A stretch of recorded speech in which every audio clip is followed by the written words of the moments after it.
that kind of links the prices of them all together, which I kind of hope they don't do. But the only reason why they wouldn't do it is if they've got it balanced properly, and that concerns me, because let's be honest, this is Blizzard here. So now when we do some prospecting, prospecting is yellow at the beginning. We can prospect whatever you want. Let's be real, when we start prospecting to gain some skill points, you're going to be using quality 1, what did we say, Tyrovite ore. So you're going to prospect a bunch of this. Off we go, and this should get us some gems, some prismatic ore, some crumbled stone. If we, can we prospect like 100 ore? 100 ore's 20 crafts, isn't it? So 19, go.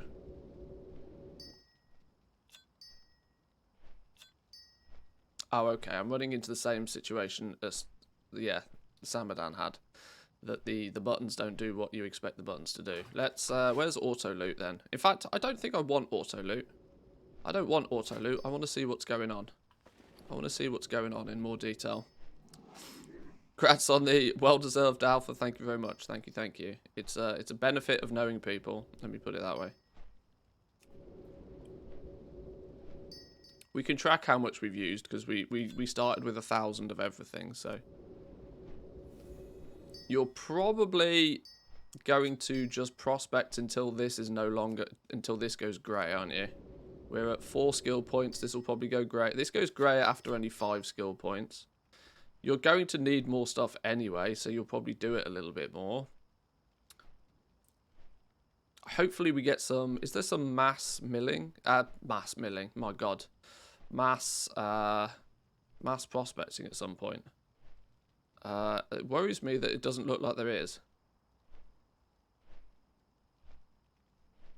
Unless I've missed it. When did we get alpha? It turned up yesterday evening. They do, there's actually, most people are aware of the weekly reset wave of invites. There's also a second wave of invites that happens at the end of the week, which is what I was obviously sat in, so. Search bar top left. You got mass, there's no mass prospecting. There's no mass prospecting by the looks of things. There's mass prospecting for the previous stuff.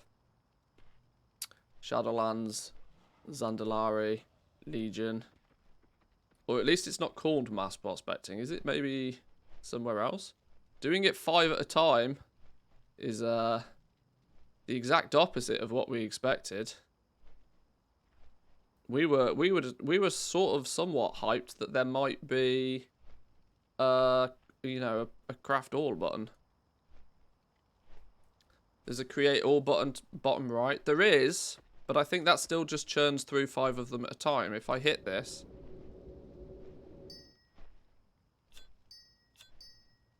I mean, for starters, the button doesn't work. For starters, it doesn't work. But I would imagine this is just going to cycle through the prospect as like an unlimited times until you tell it to stop.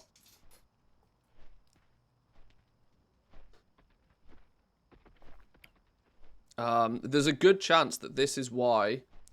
This might be a deliberate thing. We'll see when we get inscription, because when we get inscription we'll be able to do milling, and if there's a mass mill, then we know that that's what they plan to do. If there's no mass milling, then we could say that, right, okay, well maybe they want us to do it this way. But the likelihood is you're not going to be prospecting in anywhere near the quantity that you are in Shadowlands. In Shadowlands you're prospecting for essences, and as such you're then prospecting like a bajillion in one go.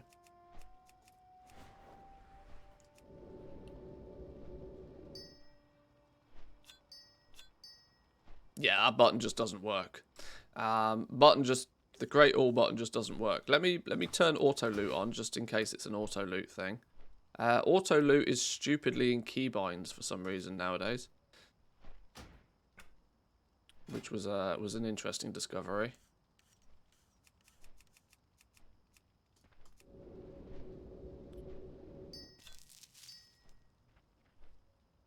Yeah, okay. So the create all button just doesn't work. Feedback.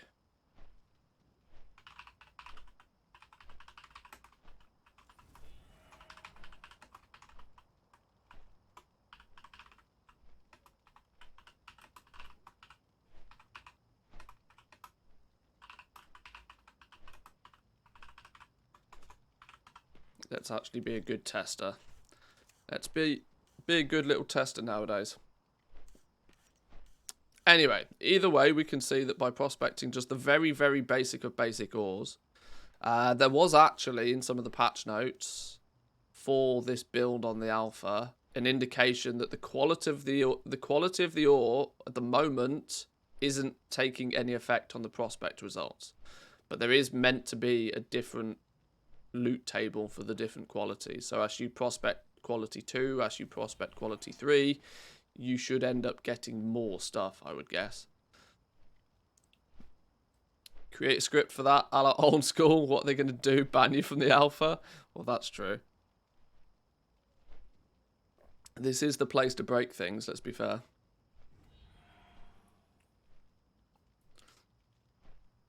You should have tried other crafts first, so you can report whether it's prospecting or everything.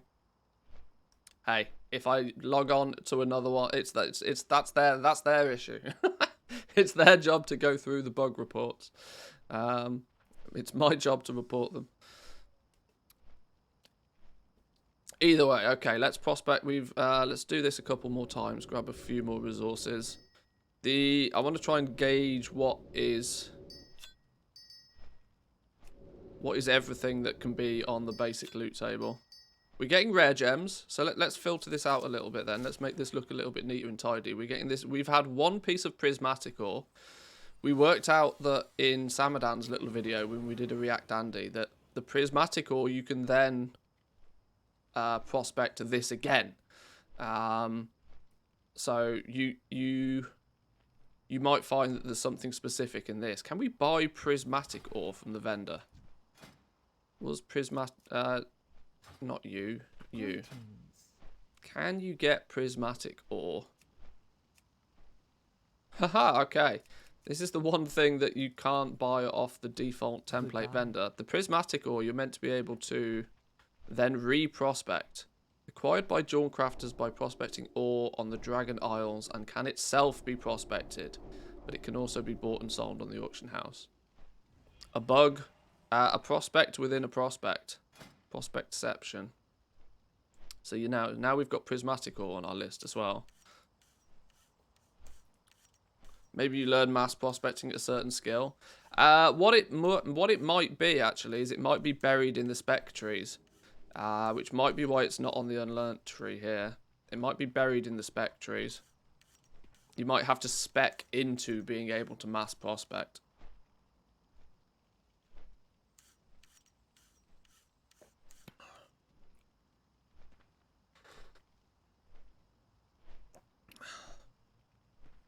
So, what have we got here now? We got some prismatic ore. We've gained a few of the basic gems. Interestingly, we've been prospecting tier 1 quality stuff, and we've had tier 2 quality gems pop out, and tier 3 quality gems, actually. Let's give these guys room to be where they should be. Alexstrasza, this is a rare one, actually. That's a rare one.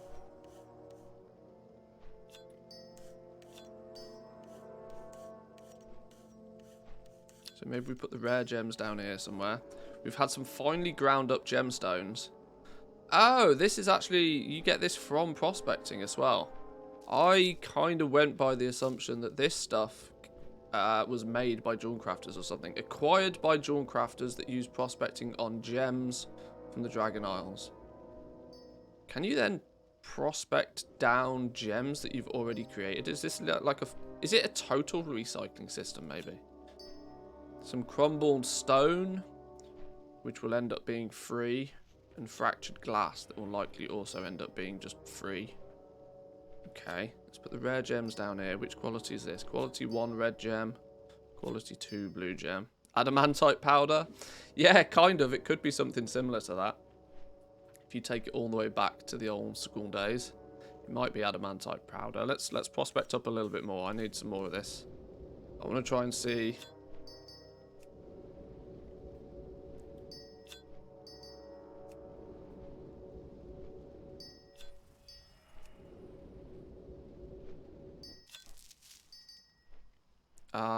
Okay, what I probably want to do, can I make a chat window?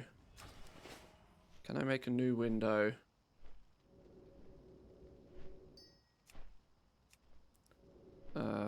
Create new window, loot. And then have that be item loot, reputation, skill ups. Let's bring this out here so you guys can also see what we're looting. Background.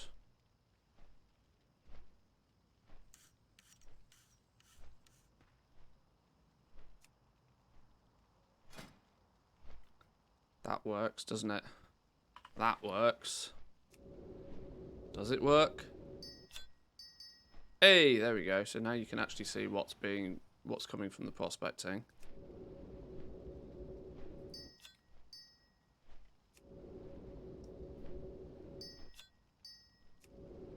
Only gaining fractured glass off some of these.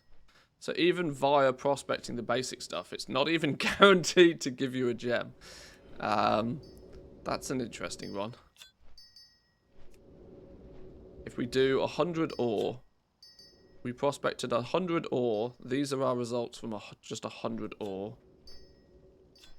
Definitely not 100 gems, let's put it that way. Let's do it in the same colours if we can. Red at the top. We don't have any reds. Red, blue. Welcome to my OCD. That's a green one. Red, blue, green. Red, blue, green, orange, purple. Red, blue, green, orange, purple. I think there's 5 different colours, right? Red, blue, green, orange, purple. Red, blue, green, yeah. 1, 2, 3, 1, 2, 5, 6, 7 rare gems. 4, 8, 9, 10, 11, 12, 13, 14 regular gems. Of just 100 ore. And then plus a few bits and pieces up here.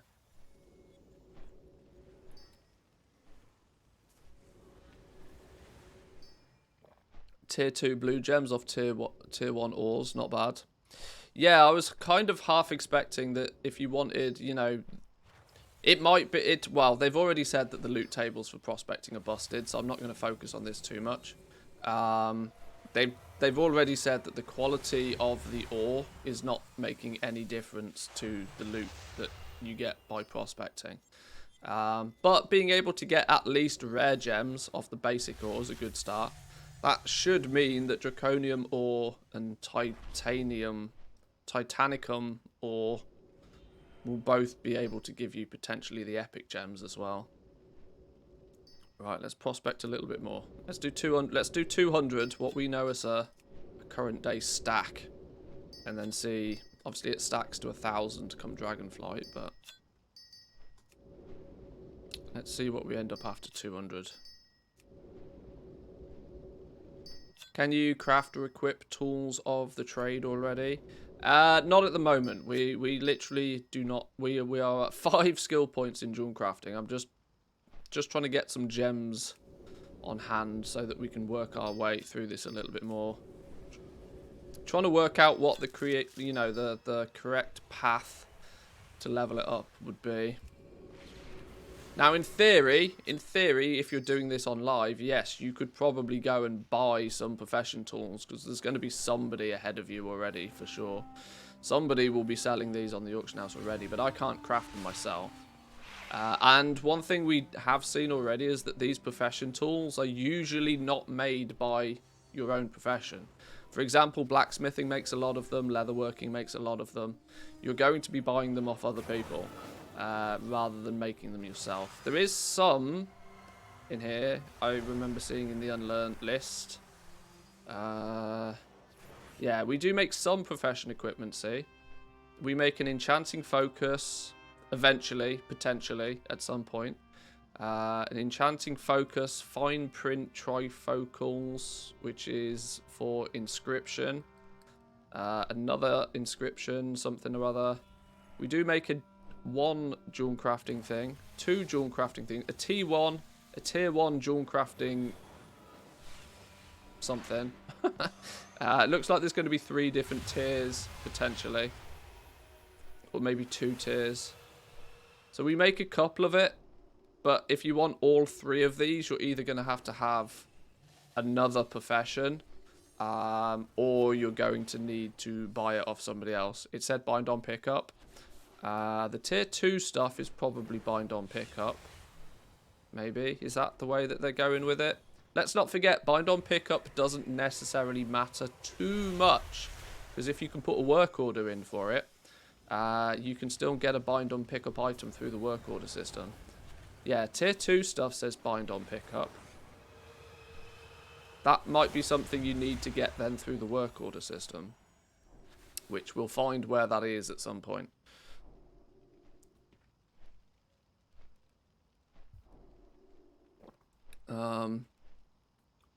But yes, profession equipment may have some effect on the prospecting for sure. Let's finish prospecting up a little bit more of our ore.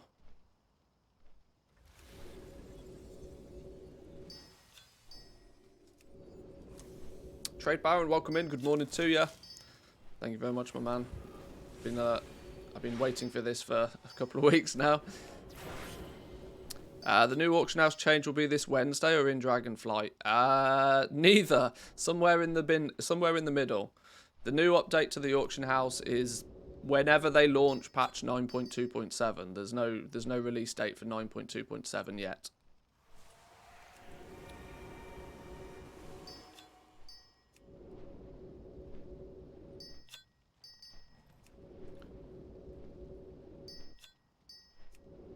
Quite frequently, we're only getting fractured glass, you know, which is quite... That's going to hurt. That's going to be painful on the first day of Dragonflight, when each of these ores is 50 gold a piece, and then you get nothing but 2 pieces of fractured glass off 250 gold spent. That's going to be painful. Right, what do we... Let's fill our little tree of goodies in then. Tier 2, Tier 3, Tier 1... and a tier 1 green gem and a tier 1 purple. So we've off. This is our results then of just 200 of the most basic ore. A small selection at different qualities of the basic gems. A slightly more modest collection of the rare gems. And these are the things that I'm somewhat interested in. These finely ground gemstones seem to be remarkably rare. It took us 200 ore just to get 3 of them. Wasn't Samadan prospecting at rank 3? Does that affect the prospecting results? Rank 3 is in 3-star. It should do, but at the moment it doesn't. It should, but it doesn't. I wonder if I can find the... Because I know that's going to be a question that comes up 700 times today, or for at least as long as I'm doing Jewelcrafting. Where was it stated that that's a thing? Let's find the patch notes for this week's worth of content.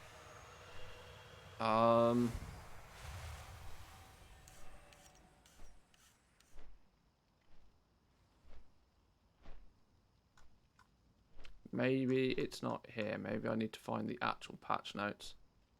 Let's use MMO Champion. I'm much leaning towards preferring MMO Champion for keeping track of things. Wowhead's too clickbaity for me at the moment. It was definitely in here somewhere. PvP. This is all the live retail stuff. Page 2.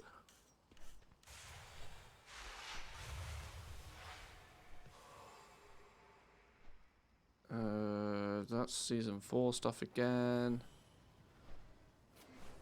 This is where I need some genius to just find it for me and link it. Here we go. It'll be in here somewhere. Here we go. Jewelcrafting. Known issues. Jewelcrafting. Prospecting ore does not currently differentiate between different quality, resulting in the same prospecting output regardless of the ore quality. This will be fixed in a later build. So that they do kind of know that prospecting is still bust. Now, hopefully, this is one thing that I hope Blizzard, whoever writes these patch notes at Blizzard, I really hope that they stick to the rules with this. I hope when they use the word quality, they don't actually mean rarity. Because we have 3 different rarities of ore: common, uncommon, and rare. We have 3 different rarities. Hopefully these should all prospect into different things. But the quality at the moment is busted. We'll play around and we'll see.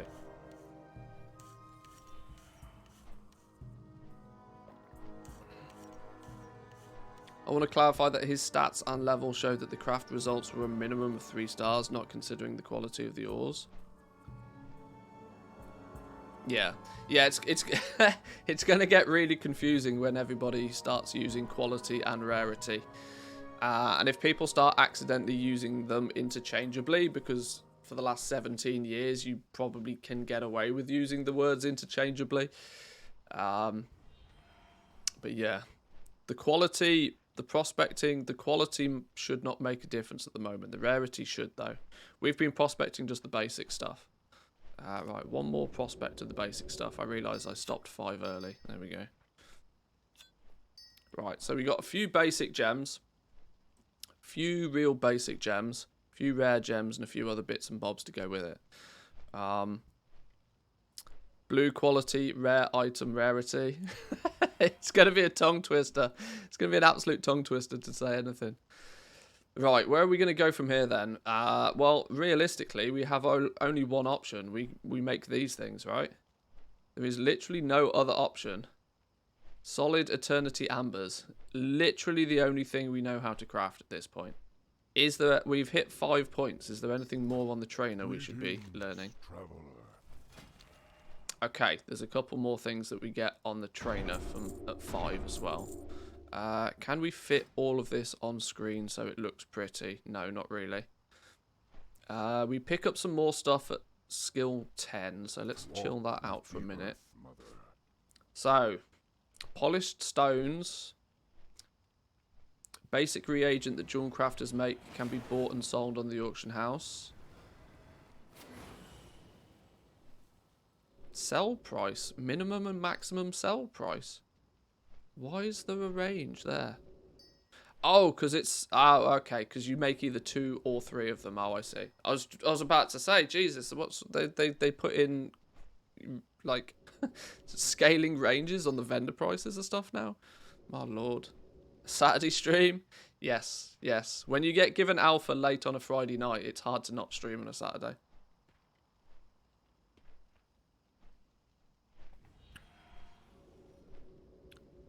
Sorry, this isn't exactly clear given the terminology. 2541 in his latest videos.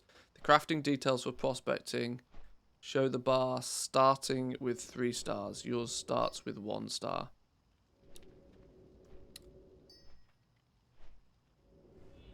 Oh, for actually prospecting itself here. Yes, there does seem to be a quality difference with even prospecting. So here you have, this is because you have, even prospecting is considered a recipe. This has a recipe difficulty of 100.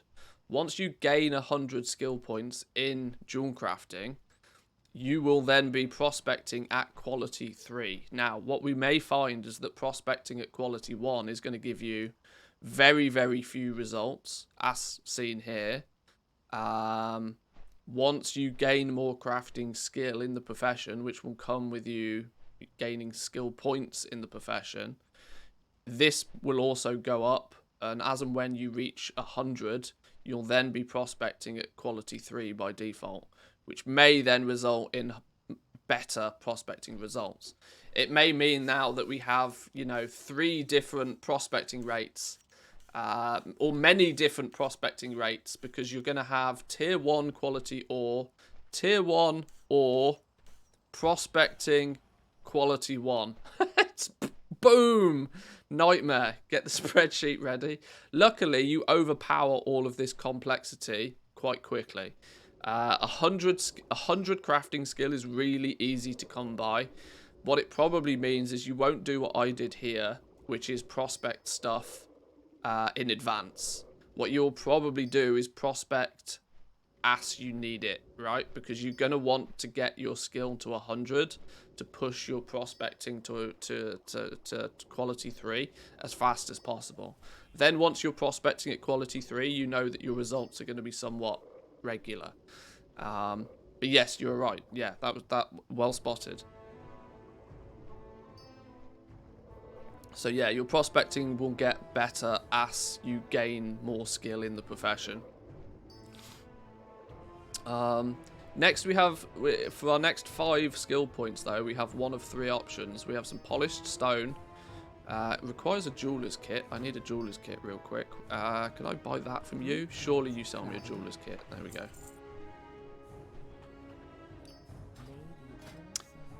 We have the ability to make polished stone shimmering clasps. Shimmering clasps, which are a basic reagent that jewelcrafters can make, can be bought and sold on the auction house.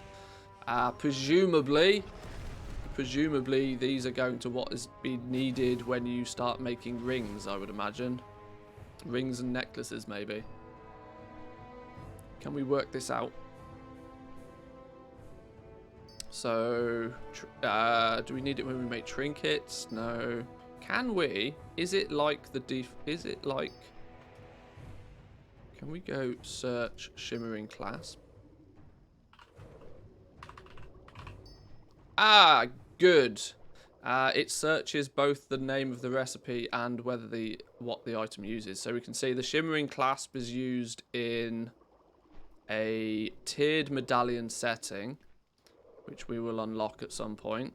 This is what allows you to add gem sockets onto your necklaces by the looks of things, and up to 3 of them. The quality of this item determines how many sockets it can add. Oh, okay, so you're going to want quality 3 versions of these pretty quickly.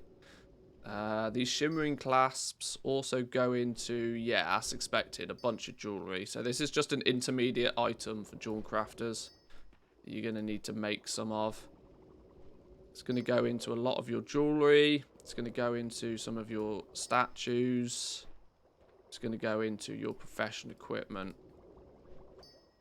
The shimmering clasp itself, though, requires mystic sapphires. So that's putting strong, heavy usage on the blues already. Polished stone. Polished stone is also used in a bunch of the carvings. It's used in the battle pets. That's it.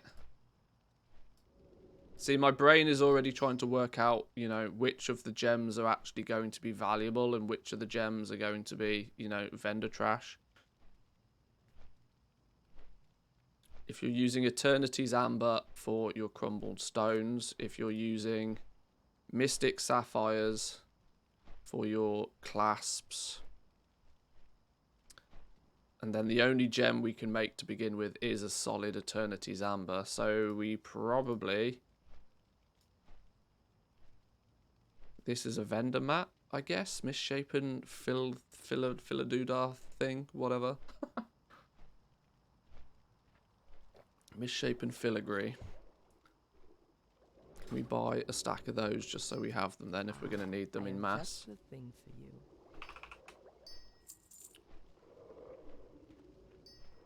Peace, friend. May the eternal sun shine Okay. upon thee. Well, I guess at this point you're going to either make some gems, some stamina gems, or realistically it makes a lot more sense if you're trying to level up your Jewelcrafting to make some of these reagents, because you know for a fact you're going to need them anyway. Now, what you make is probably going to depend on your, you know, what you were able to get with Jewelcrafting when prospecting. For the purpose of leveling up, though, it's also more sensible to use default ones.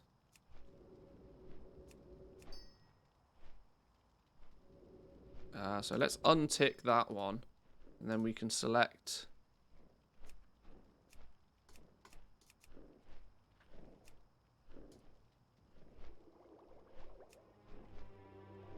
Do we not have... Oh, we don't even have quality 1 versions of these. We've only picked up some rare ones. Okay. Maybe we do some of these then. Have we got basic bitch ones of these? We've got one basic bitch one of those. Okay. Because you presumably are going to want to use, for leveling up, for gaining these skill points, you want to use the most basic components you have access to. Probably. But of course, when prospecting is a thing, you kind of get what you're given. Or we can look at banging out some regular gems. Right. The logical thing to do is to use these, though.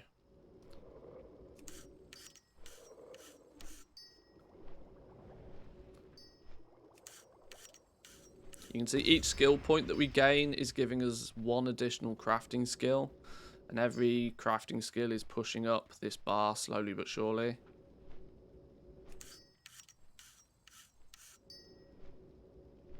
Skill 8. Skill 9 and 1 shimmering clasp for good luck. Will get us to 10. They've turned orange at skill 10. And the first gem is actually grayed out. Okay. I was expecting these to... Okay, no, that's fine. That's fine. Where did we put those gems then? We made some polishing stones. We made some shimmering clasps. None of these did we make at any reasonable quality. At skill 10, though, we should be able to learn some more stuff. I have just the thing for you. Energized Vibrant Emerald. We can make our first piece of... our first Jewelcrafting accessory. Ha! Requires level 61 to use it, though. Ancestors watch over So, you. at this point, you would probably try and make one of these. If you were above level 61, you would probably try and use one of these to give yourself some inspiration and some multi-craft. This is also going to make a big difference because you'll probably, whilst you can level up your professions at a lower level, you probably do want to level your character as well to get the most out of it as well, because you're not going to be able to use, you're not going to be able to get these bonuses until you've leveled up at least a bit as well. So while you can level your profession whilst you level your class, it weirdly feels more optimal to level your class first so that you can stack these bonuses when you do it. But day one of an expansion, it's all, you know, it's the Wild West. You do what you can do. Because it's better to have done it than to have not done it. We need a frameless lens for this as well. A basic reagent that Jewelcrafters make can be bought and sold on the auction house. We don't have the ability to make this yet. A frameless lens, where does this come from then? It doesn't... Oh, frameless lens here. At what point do we pick this up? What brings you here? Frameless lens. Oh, we get that at skill point 15. Okay. We shall meet. So even if we want to, we can't actually utilize this yet. Because we can't make one of the components we need. Also using Eternity Amber. Lots of stuff are going to want Eternity Amber. Orange and blue are in demand a lot at the beginning.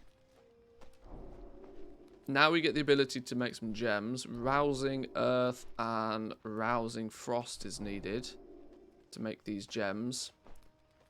Split stats on these. Haste Verse. Verse Mastery. The solid one was just flat stamina. Realistically, you're going to continue to make these, aren't you? That's the sensible route to go. Making any of this is something that you'll then need other components to buy and then to sell. We can't make this one until we have 15 skill points anyway, because we need the frameless lens. Okay, so we're actually going to just try and get the next 6 points off these, I would guess. Let's see if we can... hit the jackpot and get 5 for 5 on skill points. Oh, it's gone green, okay.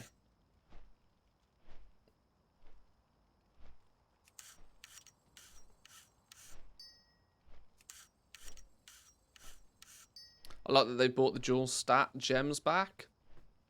Yes, it adds lots of things to make. I just hope that they're actually useful. The problem with the split stat gems is if stacking main stat becomes bis, like it oh so easily can do, it ends up being that nobody wants to buy the jewel stat gems.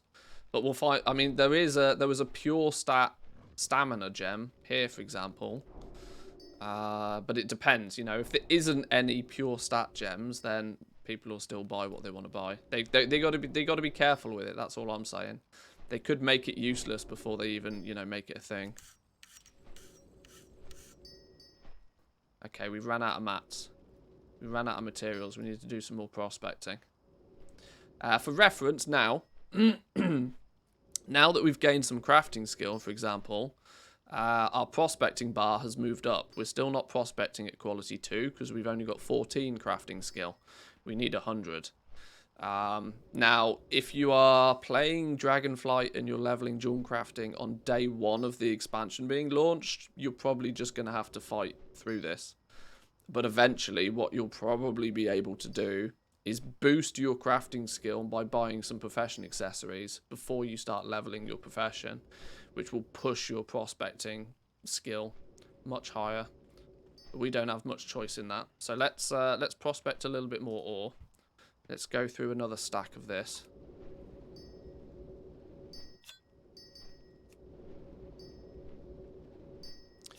Could there be socket bonuses on gear? That would be nice if there is. It would give jewel crafters, you know, purpose again. We got some more of that prismatic ore. I want to see what happens when we get loads of this prismatic ore and what this actually prospects into. I'm very intrigued by this stuff. Is the prismatic ore going to give you like the what are they? These things, like the rousing earth, like earth, fire, air, that sort of stuff. Is that going to be a way for jewel crafters to have access to this?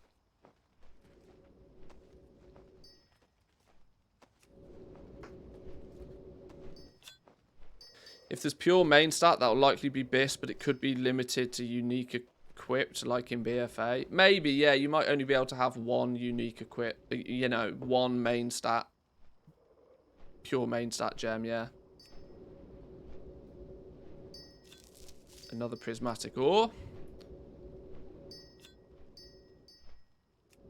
How can you not prospect that ore now that you have 5 of it? Well, I want to maybe get like a little bit more, so like maybe 50 of it, so that we can actually prospect a bunch of it and get, you know, if you press the prospect button once, it's not really scientific. It's not overly scientific to press the button once. And you can't, and I can't buy this on the vendor, so I'm going to have to. You can't obliterate that item? Eh? What was that? Why did you? Okay.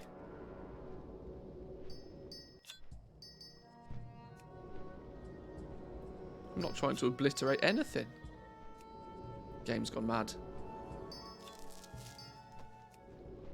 Finally ground gemstones again. I've not totally worked out what these are used for yet.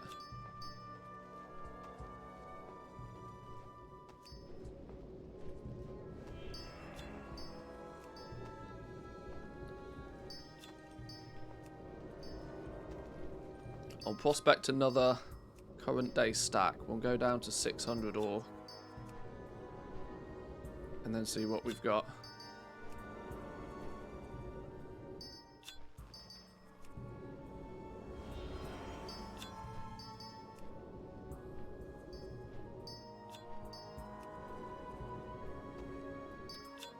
A lot less only fractured glass appearing now. Yeah, this is why you've just got to press the button lots. Oh, that's interesting. We did get an illimited diamond. We did get an epic gem off prospecting the basic of the basic ore. So it shows that there is a chance, albeit remarkably small. We got a highly desirable diamond is acquired by jewel crafters when prospecting ore from the Dragon Isles. Can be bought and sold on the auction house. RNG win. See, there we go. There's your 10,000 gold a minute YouTube clickbait title. We got ourselves an epic gem. For the low, low price of only 5 Tyrovite quality 1 ore. Another one! 2 for 2! Right, where's the lottery tickets at? Where do I sign? Stream of luck. 2 for 2! Can we go 3 for 3? Go on, let's do it. 3 for 3. No, only crumbling stone. A rank 3 one. Oh, we did. We got a Biss one. Absolutely Biss. Not only 2 for 2, but a tier 2 quality, tier 3 100k in the bank. Mad money. Mad money. I genuinely think that there's enough going on with Jewelcrafting that it might be we might be back in the scenario where purely prospecting and selling everything might become a viable method again. That's not really been so much of a thing in Shadowlands because everybody wants the essences and nobody wants the gems, and so there was a big disparity between the value of stuff. But even back in BFA, you could just buy ore, prospect ore, sell gems, and win. That used to be really fun. There was the big Pandaria gem or something, the green. I remember the big green gem was like 4,000 gold a piece when all of the other gems were like 300 gold a piece. And you felt like you hit the jackpot every time you prospected one of them. I was that Legion. I was see, time flies, right? Still pricey AF. I bet it is. It's one of the key components to leveling up, ranking up the rings. So if you're a collector out there, you still need them. Plus they use they use in a bunch of stuff.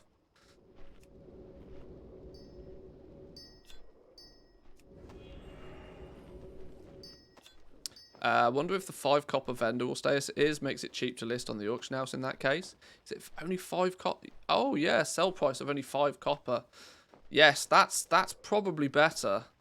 Because then you can put them on the auction house without going bankrupt. 20 copper. Oh no, that's because it's taking into account the fact that there's a stack of them. 5 copper. Yeah, 5 copper vendor. Oh, sorry, vendor sell price on the gems. Which is good. Takes away some profit from prospecting though, because let's not forget at 2 gold 50 for each gem in Shadowlands is what returns you a fair amount of your value from prospecting.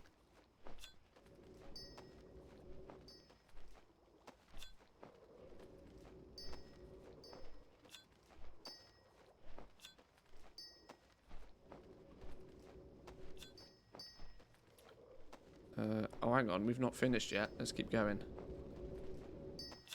It's going to be some hell of... There's a hell of a lot of inventory management. Well, only because I'm trying to keep track of what we've been getting at the moment. Normally, you just throw it all in a bag. But it also does a good effort to show just how much bag space. And we're prospecting one type of ore here, by the way. You are going to need stacks and stacks of bag space. I mean, it's great that they're giving us a reagent bag. But unless that thing has like 12 million slots in it. Ah, no, stop. Interrupt. Okay. So this is now off 2 stacks. 2 current day stacks. So 400 ore we've prospected so far. That's one of those. That's one of those. Okay, we'll leave our epic ones up here. Have we seen one of the reagent bags yet? I'm not sure. I think they've been data mined. I don't think we've seen them on the alpha though. But I've had the alpha like a few hours at this point, so I still don't know how to answer most of these questions, unfortunately. Right, Now what can we make then? Have we got a few bits and pieces so at least we can make some more stuff? We are at 14 skill points. We should probably continue to make these until they grey out. That's going to be the most cost-effective way of making stuff. Plus, because they're reagents, we'll probably need them in the future anyway. Let's make some more of these where we can. Eternity's Amber, crumbled stones. It appears like you'll never have... I wonder if there's going to be a way for these, like the fractured glass and the crumbled stones, whether they're going to be a byproduct for Jewelcrafters, but whether they're going to be a core component for others. It could be that, you know, the fractured glass is a big thing for alchemy or something, maybe. Maybe to make... Oh, no, because we make vials. Jewelcrafters make the vials. Look, Draconic Vial. Maybe it's... yeah, okay. Maybe this is where it becomes... Oh, this is also where this finely ground gemstones comes into play. Is for making better quality vials for alchemists. Oh, okay. I'm liking the links between all of the professions already. Right, well, let's make a few more of these then. Let's try and get this up too. Actually, these orange gems seem to be slightly more valuable to us at the moment. Or maybe not. I guess it doesn't really matter. Let's just make what we need to make to get 15 skill points. Another one. Wait, can you not buy the... You can buy vials from the vendor. You can only buy tier 1 quality vials from a vendor. If you want tier 2 and tier 3 quality vendor vials, they're going to be made by Jewelcrafters. So, yeah, you can buy the basic bitch stuff if you need it. But if you want the good stuff, it's going to be crafted. Which is also quite a smart way of doing it, I think. Adds a little bit of, you know...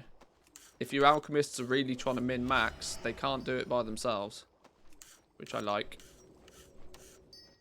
Okay, that's used all of our blue gems. That's actually not what I wanted to do, but sure.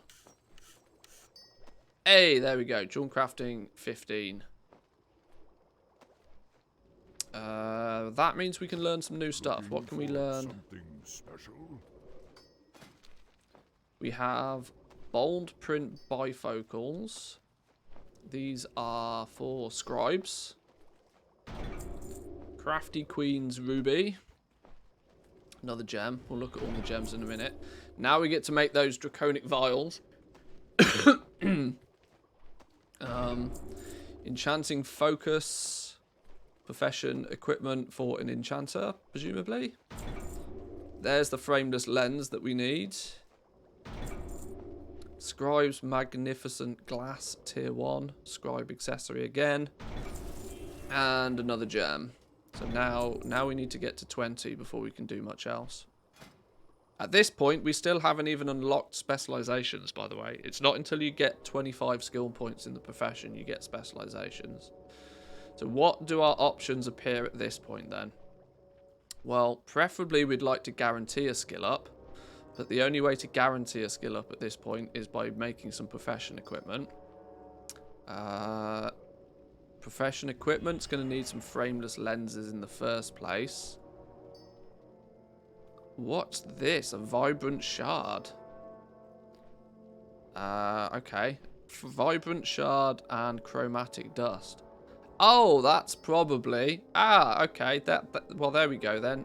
There's our enchanting dust and our enchanting shard. Enchanting mats, yeah. So, to make the enchanted gear, Jewelcrafters are going to need the enchanter's materials. Cool. Trade me your materials and I'll make you your thing. These are bind on equip. These will be listed on the auction house within minutes anyway.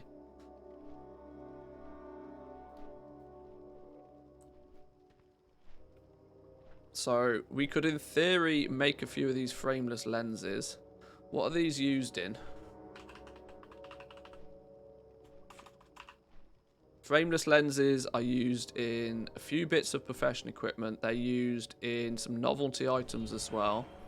A projection prism. Copy the appearance of a targeted party or raid member. The Rhinestone Sunglasses. We can actually make these nowadays. We can actually make Rhinestone Sunglasses. Well, well, well. Rip Rhinestone Sunglasses market. Assuming that they're the same appearance.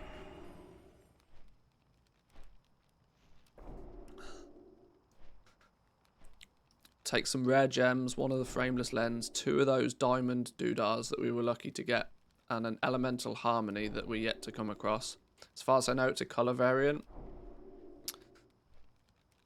A harmonious union between the gems of the Dragon Isles with awakened elements, crafted by Jewelcrafters with the assistance of alchemists, can be bought and sold on the auction house. I love all of this interconnecting of the different professions. This is what professions should do. It should be a team effort. A split lens spec also uses frameless lenses. Just another cosmetic. They look like... Oh, they're the split glasses things. They're like Grandad's reading glasses. Okay. And then some more profession stuff. So, it might not be a bad idea to bang out a couple of these frameless lenses. If we can get some skill points from doing it. But at this point, they're going to be quite expensive because they're going to start using elements. So, you'd need to buy those additionally. Draconic vials are going to use elements to make as well. Everything now is going to start using these rousing earth, fire. Is it the rousing stuff? Turn 10 rousing earth into an awakened earth. So the rousing is the basic one. The awakened is the combined one. Team effort equals a team of your own alts. Well, yeah, that's also true. The combination is probably going to be alts rather than somebody else, but it's still good to see. It's still good to see it. At least it promotes a community, even if goblins cheese it by just leveling more characters. So pretty much everything is using some of these elements now, which I would assume is what Jewelcrafters have access to through Prismatic Ore. Now might be the time to prospect that and see what we get out of it. Let's prospect this. We can only do it once because we've only found 6 of them so far. That's considering we've prospected 400 ore. 400 ore is only given us 6 prismatic ore so far. So this stuff is going to be hard to come by unless you are prospecting en masse. Now let's not forget that the first few days and weeks of an expansion, ore's expensive. So this is going to be expensive. But let's press this button and see what we get from this either way. Ancestors watch over you. Prospecting prismatic ore. Oh! Oh! Juicy. It's basically just like really, really good ore. Okay, we got 3 rare gems out of it. 3 rare gems and a basic Mystic Sapphire. So it's nearly... I mean, yeah, okay. Sure. Emerald. All of the rare gems are named after dragons. Neltherite, Alexstrasite, Emerald. What have we got? Malagite, and we've got Nosderite. All named after the big dragons.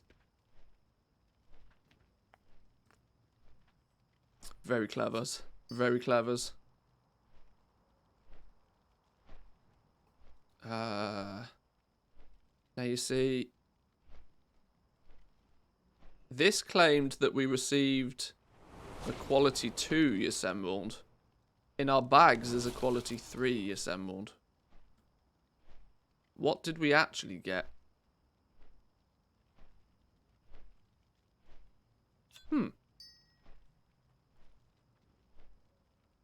Was that already there?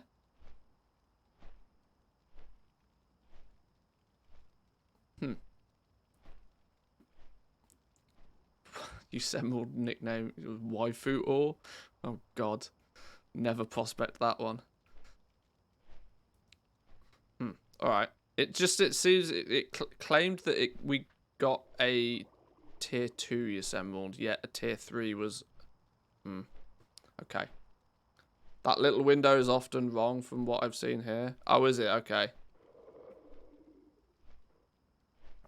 Blizzard they've already said that prospecting is a little bit busted still, so it's been wrong on a lot of the looting you've done. Ah. I'm glad you spotted it, because I hadn't. But sure, okay. Right, well, prospecting this stuff, this is just funky ore. Yeah, you prospected a 3-star. Okay. The little window said it was 2-star. Sure. It doesn't know its arse from its elbow, that's fine. Right, what are we actually going to make then? At this point, as a Jewelcrafter, you can't continue without buying more stuff. You are going to then need some elementals to continue on from here. We need 5 skill points to get to 20. At 20, we'll be able to get a whole bunch of new stuff. 3 new things. But we need to get to 20. So, in theory, we need to decide what's going to be the cheapest and most cost-effective way to continue from here. Through prospecting, you're going to have gained quite a few fractured glass and a few bits of this finely ground gemstones. That's used in both of these patterns. Or you can start crafting gems to sell. Interestingly, the gems don't have a level requirement. They have an item level requirement. Is that how gems have worked previously? I should know the answer to that question, but requires item level 200. That's an interesting... okay. Maybe I've just never noticed that before. They all require item level 200 to be able to use them. That's going to be a living nightmare when we do a level squish at the end of the next expansion. Okay. Making some of these frameless lenses for a couple of skill points. And then 1 or 2 of maybe these profession equipment things is probably a smart way to get to 20 points. Okay, we need some rousing earth and some rousing fire. Who's going to sell me any of that? Is it you? How may I aid you?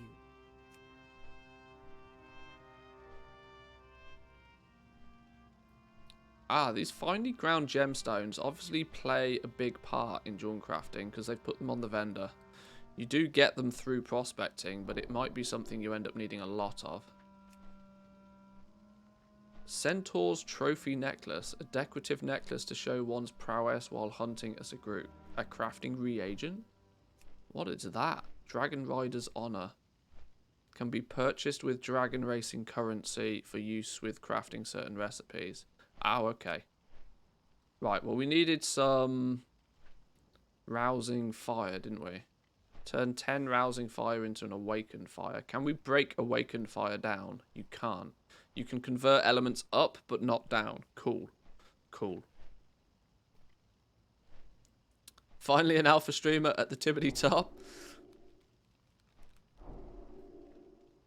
Thank you, Smooth George. Appreciate it. Welcome in. I'm out of coffee, though. This is bad news. Might have to go rehydrate soon. Right, we're going to need... Let's just buy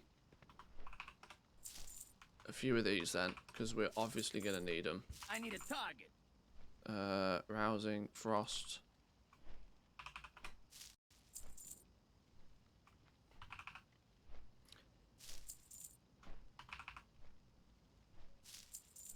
Rousing order? That doesn't sound like an element. Okay, so we got ourselves the 6 different elements here.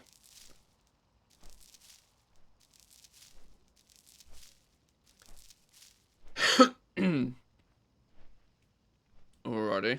Goodbye. So we need to get to 20. I'm going to claim that probably the most efficient way to do this in the sensible way is to make vials, because you're going to then sell those vials, presumably. Although the worry is that if you're only making quality 1 vials, which can equally be bought off a vendor, unless you're able to make quality 2 or quality 3 vials, you probably shouldn't press the button. Because you ain't never going to sell them. Although you might, but when people can buy them off a vendor instead.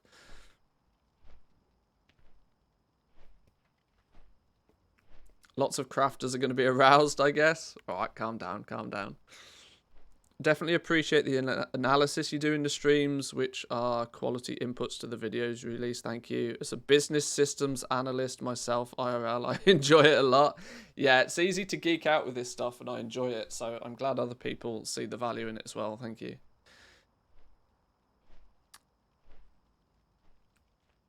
It's my inherent nature to try and break these systems. That's the thing, right? You just got to try and do what you can to figure it. When you don't know the answers to all the questions, like we don't know how frequently we're going to get these materials. We have no idea on the value of them. You have to try and figure these things out. Speak for yourself. I'm a hate watcher. Welcome in, Gumdrops. Good morning to you, sir.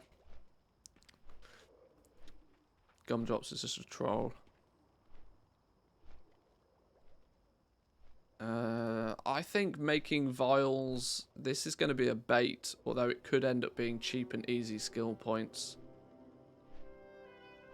If you're looking to just level up, then that's a good option. If you're looking to make something that might be valuable.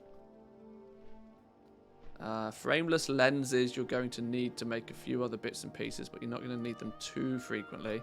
Maybe this is the point where you just bang out a couple of gems, assuming that you've got the basic gems to do it.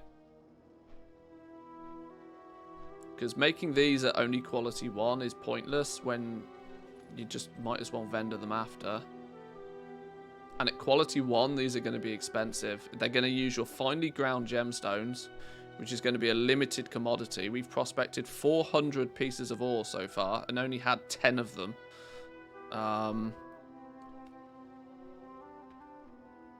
So this finely ground gemstone reagent is not going to be an unlimited asset to you. So this is going to be a real waste if you're only going to be able to produce quality 1 vials. Let's make some of these then. If we do 5 of those, are we going to hit the jackpot and get a skill point every time?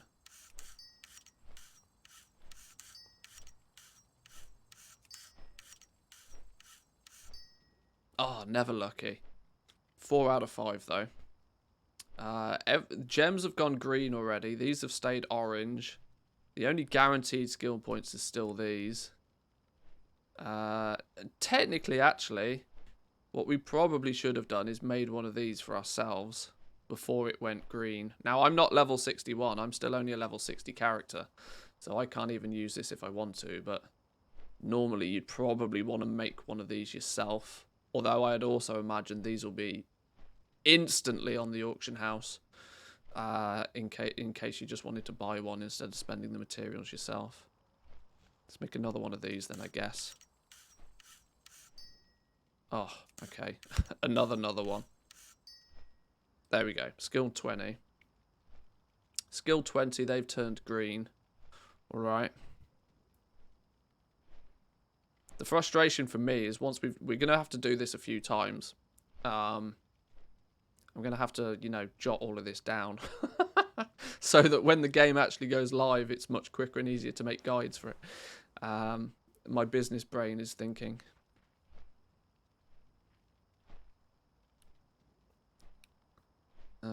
Right. Now we can pick up a few more bits and pieces, right? What do we learn now? An elemental soul cage. Drains the essence of a particularly powerful elemental. If your target dies whilst being drained, you will capture its soul. 30-minute cooldown. Is that a toy? We get our first necklace. Pendant of impending perils. Item level 270 necklace with a prismatic socket. Requires level 61. And a revitalizing red carving. Place a glorious draconic statue on the ground nearby where it will heal you for a short time. Oh, it's one of those silly statues. Okay. next on our list is going to be 25. Once we hit 25, we learn a whole bunch more gems, plus we'll unlock the ability to specialize. Specializations kick in at 25. So from here, where do we go from here then? 20 to 25, where do we go? These are still green. Probably unlikely to press the Draconic Vial button because that's going to be just burning gold. We're going to look to make some of this stuff, I'd imagine now. The Elemental Soul Cage requires a Primal, Convergent, and Elemental Harmony, and a finely ground gemstone. While I'm sure this could be quite cool, I have no idea what the hell it does. NYI. I wonder what NYI stands for. Not yet implemented. There's lots of code on these alphas and betas that you've got to work out.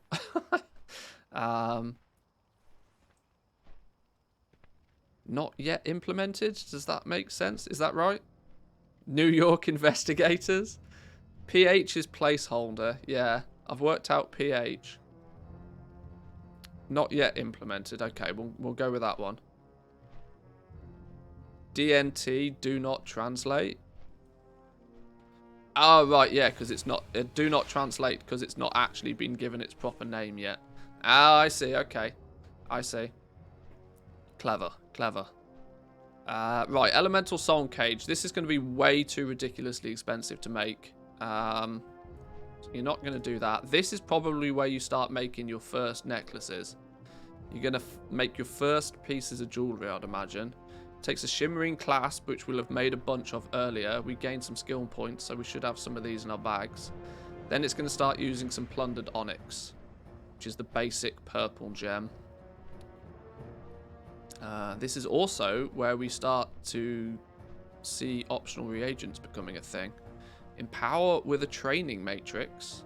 Left click to add optional reagents. What training matrices are there? Titan training matrix 1, 2, 3, and 4. These feel like crafter's marks. These instantly feel like crafter's marks. Sets the item to soulbound and sets the item level to 343 to 353 based on the crafting quality, and will require level 65. So this is what they may... Hey, Jericho, they said do not translate. Do not translate. This is going to be what we'll have in the first patch then. Titan Training Matrix 1. This will probably be a recipe, an optional reagent that we'll unlock somehow. Whether we unlock it through the spec trees, whether we unlock it through a rep grind or something. This is going to be Crafter's Mark. The first patch is Crafter's Mark. I wouldn't expect to see the Titan Training Matrix 2, 3, or 4 until later into the expansion. If they keep the same sort of pattern, you know, as they did in in Shadowlands. I still can't get my expansion names right. Crafter's Marker back, $. Well, let's not forget, this also says sets to soulbound. They are set to soulbound. This is where you will likely have to engage with the work order system. Absolute work order bait. You will not be crafting them en masse and listing them on the auction house. You'll be fulfilling orders, but you'll need the recipe and you'll need the right materials and you'll need the correct skill to fulfill said order. This means supply and demand is forced to balance itself out. There'll be no additional supply because, and there will only, you know, demand will always be 1 point ahead of supply. Maybe there's going to be good money if you can win the rep race and you get a 24 hours head start. Well, that still requires people to put the work orders in, you know. The likelihood of there ever being a list of work orders to fill is super slim. Super slim. Because it's going to be very easy for somebody to come along and go ding, dunk, dunk, dunk, dunk, and then they're all gone. I prefer the items to be on work orders, too many variations otherwise. Well, yeah, this is a thing. The way that crafting is looking, is that there will be so many different variations. Tracking your actual crafting cost is going to be gross. Super difficult with all of these different variations and qualities and all sorts of stuff. So we'll see. How we doing, Jack? Welcome in. Good morning to you. Any NFT buyers here? Hey, yeah. Drop some gifteds if you're into buying NFTs. We'll do it that way.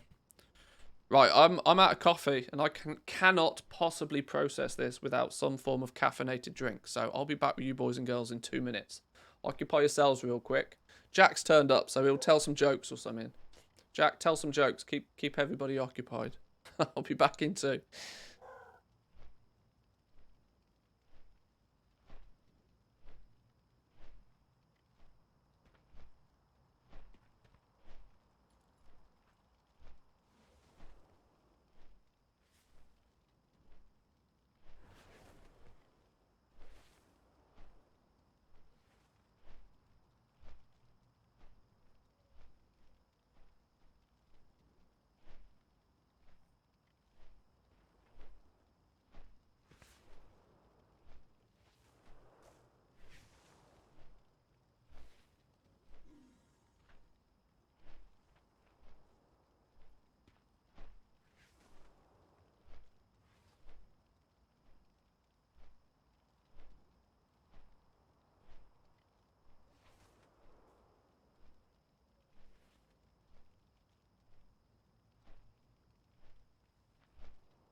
Alrighty, who told the best joke?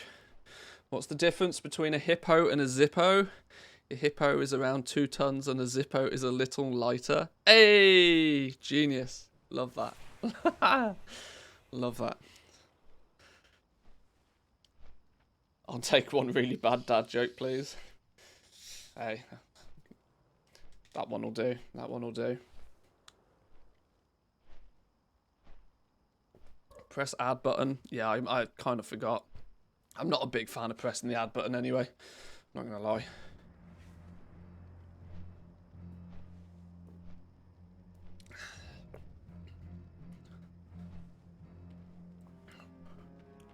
My joke was when you came back from getting coffee. Oh, thanks, man. Thanks, appreciate it. Feeling the love. Feeling the love today. Unbelievable. Right, where did we get to then? Oh, yeah, we were going to start actually making some jewellery. This feels the point where we're going to just bang out 5 of these, I'd imagine. Unless you want to make some revitalising red carvings, which are going to take a gem, a finely ground gemstone, a shimmering clasp, and a polished stone. Reagents all over the place. Plus these things will be actually useless. I can't imagine the... unless the heal that these things puts out is broken OP... These things will be like the Shadowlands equivalents that nobody will ever use them. Yeah, I guess making some of these to begin with is now the correct path, considering they're purple. We don't have any training matrices as of yet.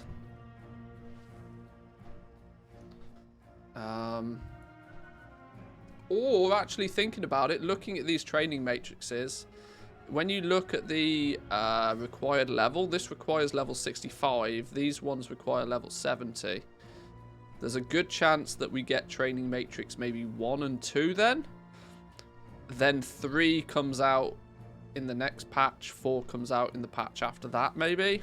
It might take some tweaking on the item on the item levels there. But that feels as if it could be a thing. We saw, for example, in the Shadowlands beta, we saw all of the Crafter's Marks. Crafter's Mark 1, 2, 3, and 4 was in the Shadowlands beta, like basically all the time. But of course, when the game went live, we had Novice Crafter's Mark 1, and then if you grind out Rep with Venari and the Moor, you had access to Crafter's Mark 2. So it might be this. Whoa, okay. It might be the same here, that we get Titan Training Matrix 1 and 2 when the game goes live. And 3 and 4 come later on. We can add embellishments. What are these then? So, potion absorption inhibitor, plus 35 recipe difficulty, but is going to increase the duration of Dragon Isles potions by 10% per stack. Is this just going to add on? Is this progenitor enhancements, like, on overdrive? Is this going to mean you can make a pending of impending perils that will also increase potion duration by 10%? 35 recipe difficulty, plus 30 recipe difficulty, plus 25 recipe difficulty, but does the same thing. Okay. This looks like it could be progenitor enhancements all over again. Oh, snap, you're an alpha boy now? Did you not notice?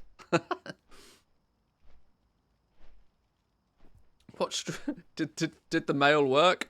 I didn't need the email. It was more of a case of speaking to the right guy. Quality is different, but the 10% is the same. Guess it's yet to be implemented. More the fact that it's going to be easier to make higher quality stuff if you're using higher quality potion inhibitors. If the recipe has a maximum difficulty of 200, you are going to have to reach 235 to make the same quality by using only a basic component here. You know, yeah. So it'll add only 25 recipe difficulty if you're using tier 3 embellishment. So it'll be easier to make a higher quality craft if you're also using the higher quality embellishments. Is that what they're called? Yeah, embellishments. We'll use the right terms. Alchemy flavor. Increase the duration of well-fed from Dragon Isles meals by 100%, and they now persist through death. That's going to be a really, really cool perk to have for, you know, anybody raiding or doing Mythic Plus or anything like that. Now, of course, you're probably not going to be raiding in Mythic Plus with leveling gear on. But as an embellishment, that's really quite a cool one. Doubling the duration of well-fed and having it persist through death. That's really quite cool. We have blue silken lining, which is yet to be implemented by the looks of things. There's no flavor text on that one. Magazine of healing darts. Your healing spells and abilities have a chance to fire a healing dart towards an ally.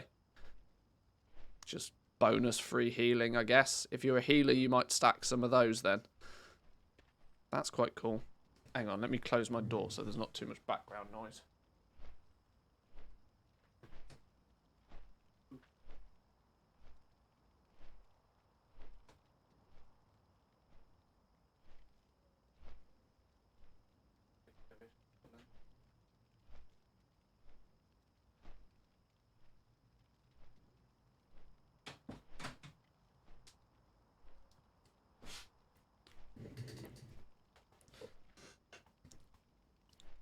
Right, okay. We don't have access to any of these at the moment, but these are just, you know, the equivalent of progenitor enhancements. The likelihood of you really adding anything to these, it's going to be one of those things again, isn't it? It's going to be like if you slap one of these on, if it doesn't cost too much to add it, it might increase your chance of selling the item because it will just straight up just have more things on it. It'll become a better piece of gear. But are you going to do it on leveling gear? Probably not. What we will do though is make 5 of these to get up to 25. That's it. We don't feel the need to do much to try and make these super efficient because all we're really making them for is the 5 skill points. That feels sort of sensible.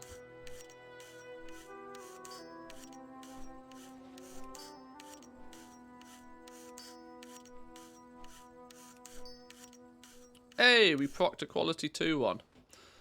We procced a quality 2 one. 1, 2, 3. Why did it only make 4? Did I not ask it to make 5? I swear I asked it to make 5. There we go. We procced a quality 2 one. It doesn't show quality 2. There we go. There's our quality 2 one. How does that differ from a quality 1? Quality 1's at item level 270. Quality 2 is 2 item levels higher. Our inspiration kicked in. Our inspiration kicked in and gave us a... Oh, there we go. We can see the item level balancing of these. Basic, tier 1 quality, 270, all the way up to 280 when you've mastered it. Okay. Socket on them. Two random secondaries. Nothing too fancy.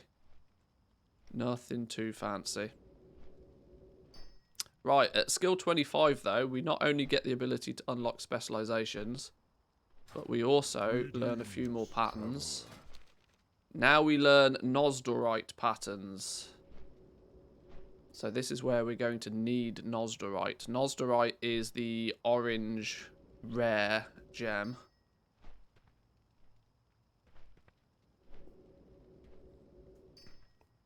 Let's grab these then. Train some of those up. And this Time Watcher's Patience, which I believe is our cooldown, right? It's skill 40 before we learn anything else from the trainer. So we're probably going to have to do a whole bunch of crafting now to get much further. Do you know there's an interface option to create one bag, right? Yes, I do, but for the moment, I've neatly laid it all out, so I don't want to break it. But yes, I am aware you can merge them all into one Bagnon style. Right, so let's take a little bit of a looky where we would go next from 25 onwards. The Time Watcher's Patience, I believe this is the thing that's on a cooldown. So you're probably going to want to bang that out if you can gain a skill point from it as well, because it's going to be on a cooldown. And you're probably then going to be somewhat forced to make some of these Nosdorites, I would guess. Now, if you've been lucky with your prospecting, you'll have a few of them. I've already got 4 of them from doing some basic prospecting. If you're not so lucky, though, you may need to either prospect some more or look at buying a few. This thing feels like a marvellous, although fragile gemstone. It can be cracked to reveal a small hoard of Nosdorite.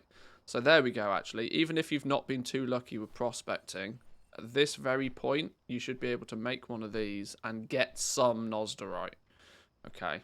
Before we do that, though, let's take a little look at the specs.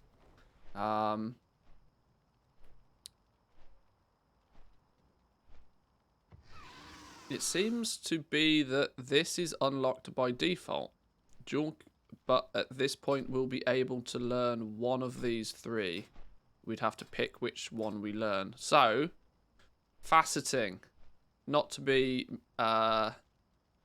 confused with face sitting, as it's for some reason so easy to confuse. Improves the practice of cutting gems to improve the quality of your cuts and discover new designs. Ooh. Ooh. Ooh. Do not translate faceting. Yeah.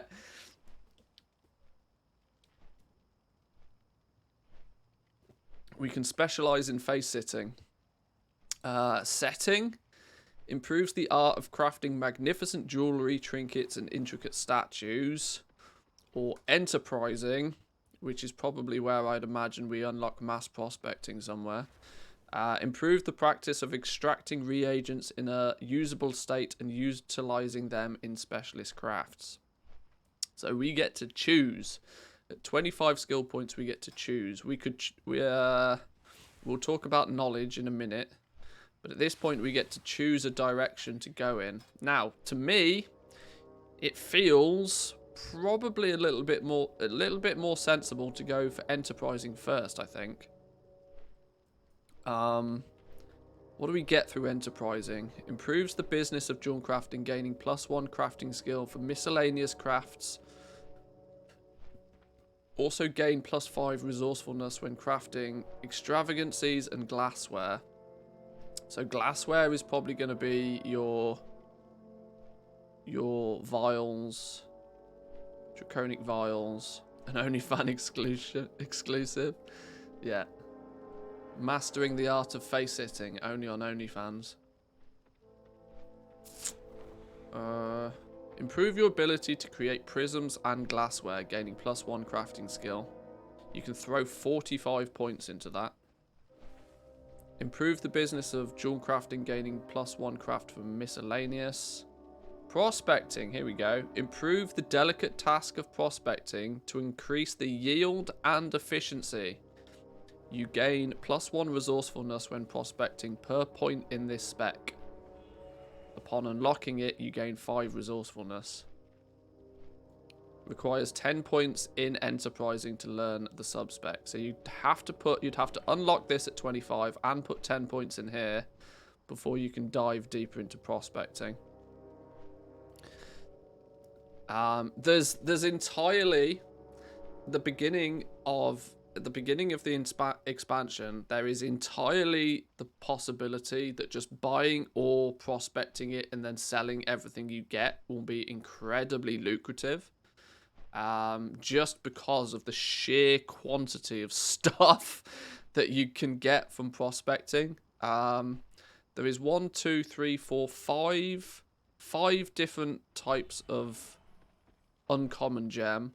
5 different types of rare gem, each of which have 3 different qualities each. So that's 30 different potential items, plus prismatic ore, plus crumbled stone, plus finely ground gemstones, plus fractured glass. Plus, apparently, you can get super duper lucky and even get the epic gems from prospecting, even the very basic of ores. So the loot table for prospecting is monstrous. Meaning that it's going to be considerably more difficult and or more costly to laser focus what you actually want. If you only want orange gems and blue gems for whatever it is you're crafting, to get just the orange gems or the blue gems, you're going to have to prospect a lot. So 4 jewel crafters per realm, yikes. Can you eventually get all specializations? You can, yeah. You can. Once we've hit skill 25, we can unlock 1. You get Jeweler's Kit Mastery for free, by the looks of things. This is just a general one. It's not really a tree, is it? Let's be honest. This is a seed.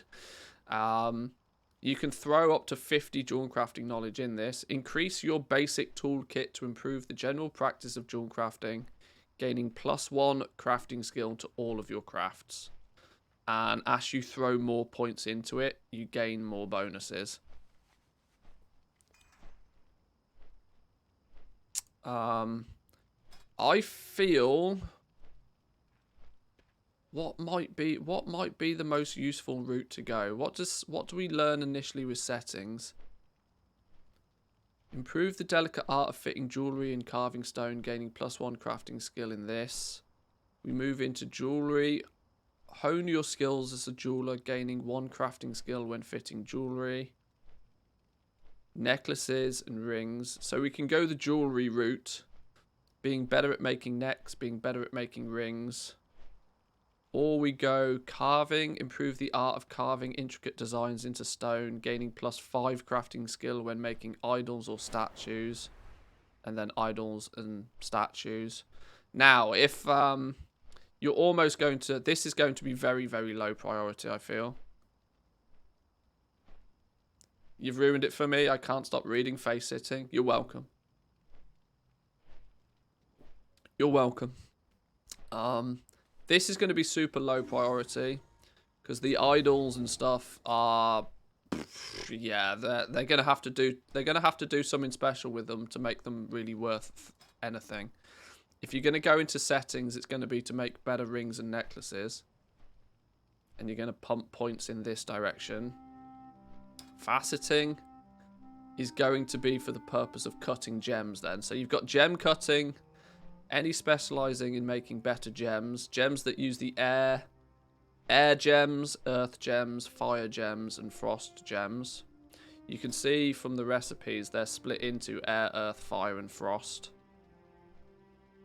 So you can choose to be better at crafting the gems. You can choose to be better at, presumably to start with, rings and necks. Or what I really do feel that might be more valuable early on in the expansion, we'll have to see how it plays out, is enterprising. And going just hardcore into prospecting to begin with. Making your prospecting as good as possible, your yield from jewelcrafting as good as possible. Buy ore, prospect, sell everything. And win. Because there's a good chance that jewelcrafters, although they'll be able to prospect, it's going to be a lot more difficult for you to, like I said, laser focus the items that you need. And in some scenarios, you might turn to the auction house just to buy those few gems that you need rather than prospecting more ore. Prospecting's risky. This is why I love jewelcrafting, right? Because the only way you can make prospecting worthwhile is if you can do something with everything. Meaning that anything that you're not using, you should probably be selling. I think settings may end up being the way to go. Traditionally, making gear is good profit, but cutting gems hasn't been that good now for many expansions. Yeah. Early on, sell the shovel. It's interesting. None of this is talking about... maybe this comes in through this one. There isn't like a specialization for the profession equipment. Some of the other... I think leatherworking, we saw it. I think we saw it with blacksmithing as well. That one of the specs actually goes to focus on making better profession equipment, which we've not seen with jewelcrafting. Crunchy, how we doing? Welcome in. Hope you're well. We're streaming at a weekend. I guess that means you can tune in, I suppose. Nice one. Gems are always desirable, but they're never hard to get, so it tends to be a huge race to the bottom, and the gems never end up being that expensive.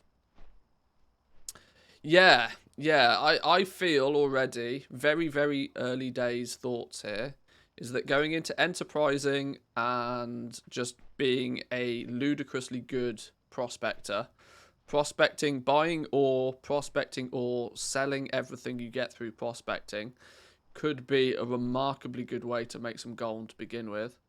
Extravagances, what does this do? When creating finishing reagents and profession gear. Oh, okay. That's double bubble bonus for enterprising then. There is then something for the profession gear.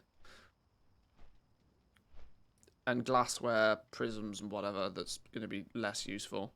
Oh, that's plus 2 points for enterprising then. Right, well that's going to be your choice then. You're either going to go presumably in faceting.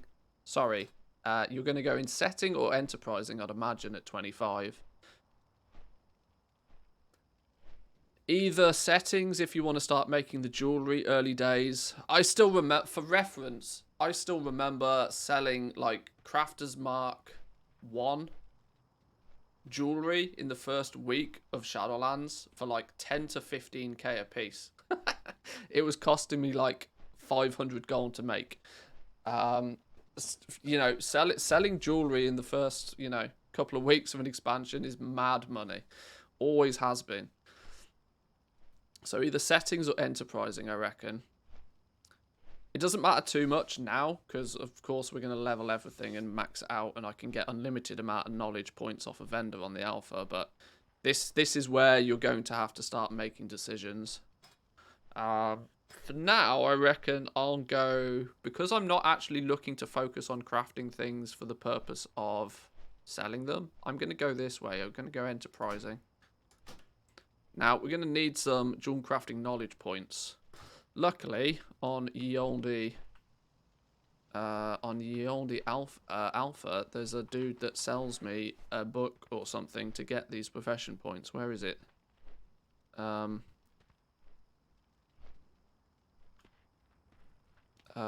of you guys sells me the thing I need. Is it this one?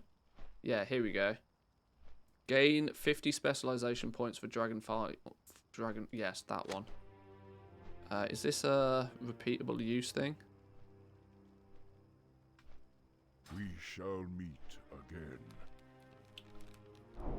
Right, there we go. Magic. I've now magically gained 50 knowledge in Jewelcrafting.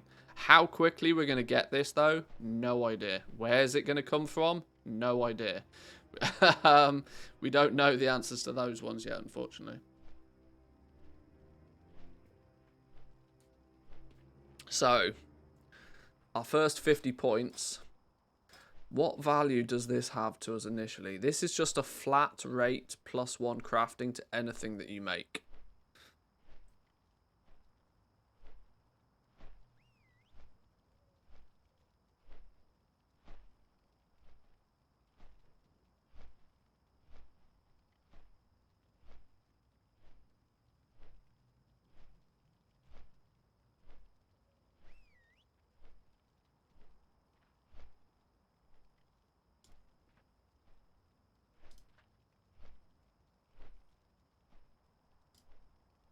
So 1 point in there didn't actually give me the +5 I expected it to be. Okay, sure. We can put 30 points in this, and we only need to put how many? Requires 10 points in enterprising to learn this subspec. We want our prospecting to Let's be make sweet, as sweet good as profit possible. together. Who be this? Every last copper. Thank you, my man. Appreciate the Prime Gaming. Welcome in. Profession, knowledge, and the work orders scare the shit out of me. It's gonna. This is one thing that's going to be incredibly hard for them to test on. They can test the profession knowledge. We can test profession knowledge. Soon as, you know, we get end game content and we get. I'm going to make the assumption that this knowledge comes from world quests. Is that your wallet? Are you just glad to see me? Both, I hope. From. Pog. Janity as well. Thank you very much for the Prime Gaming. The 7 months now. Jesus, well done. I'm trying to work out where could be some possible sources that they give us these knowledge from. There might end up being like a quest line for each profession, of which you can just work on it. Learn the story of the Jewelcrafting, learn the story of the blacksmithing, whatever the case may be. Then that could be a quest line that you could work on whilst also leveling your character.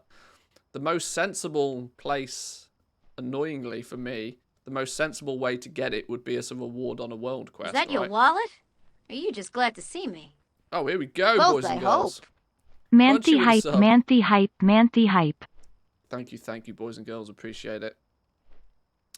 Oh, you've set off a hype train, I think. Go, boys and girls.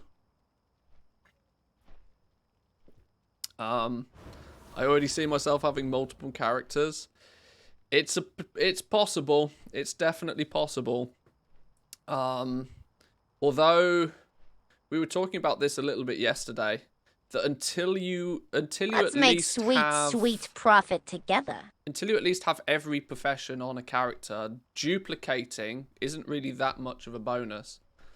Stave, thank you very much for the Prime Gaming. Loving all the subs today, boys and girls. Thank you very much. Get that hype train on the go. Because what you will unlock, let's not forget, you will unlock these as well going on. So now, for Let's make example, sweet, sweet profit together. oh, ladies and gentlemen, Kahani with a bit, appreciate it. We will unlock more of these once you hit level 100. Once you've maxed out your bar, once you've skilled up to the max, you can learn the other two. So it's not like you're going to be locked off from them forever. It just means you have to make a choice whilst you're leveling. But what we already know is that past sort of past 50 or so skill points, it's going to become a lot more difficult because you no longer are gaining new recipes. You're going to be, you know, having to actually put some work in to max this out, fulfilling work orders, you know, gaining more knowledge, improving your crafting skill to make bigger and better things.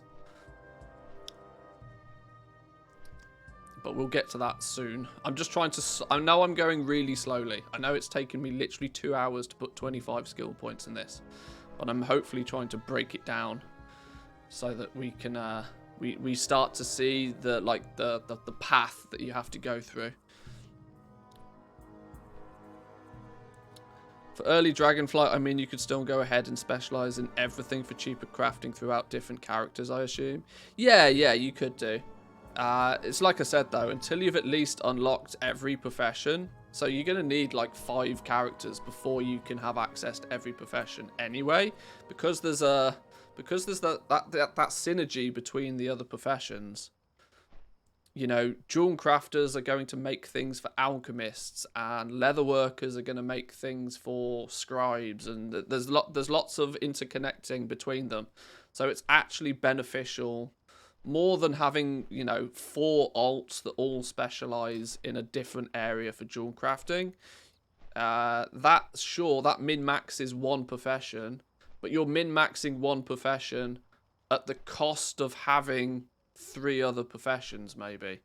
So there's pros and cons, because you will get access to all of this eventually anyway, which means you're top loading your benefit very early on by having multiple characters with the same profession, and that benefit will disappear as time goes on, where actually having access to more different professions early on is a big benefit, because you'll be able to craft the stuff that other professions need for yourself. You'll be self-sufficient, and in the future you'll have all of everything maxed out anyway. It's a more of a long-term approach. I wonder how the skill ups at the Darkmoon Fair will work on this. Direct skill ups or more likely knowledge? That's a good point, actually.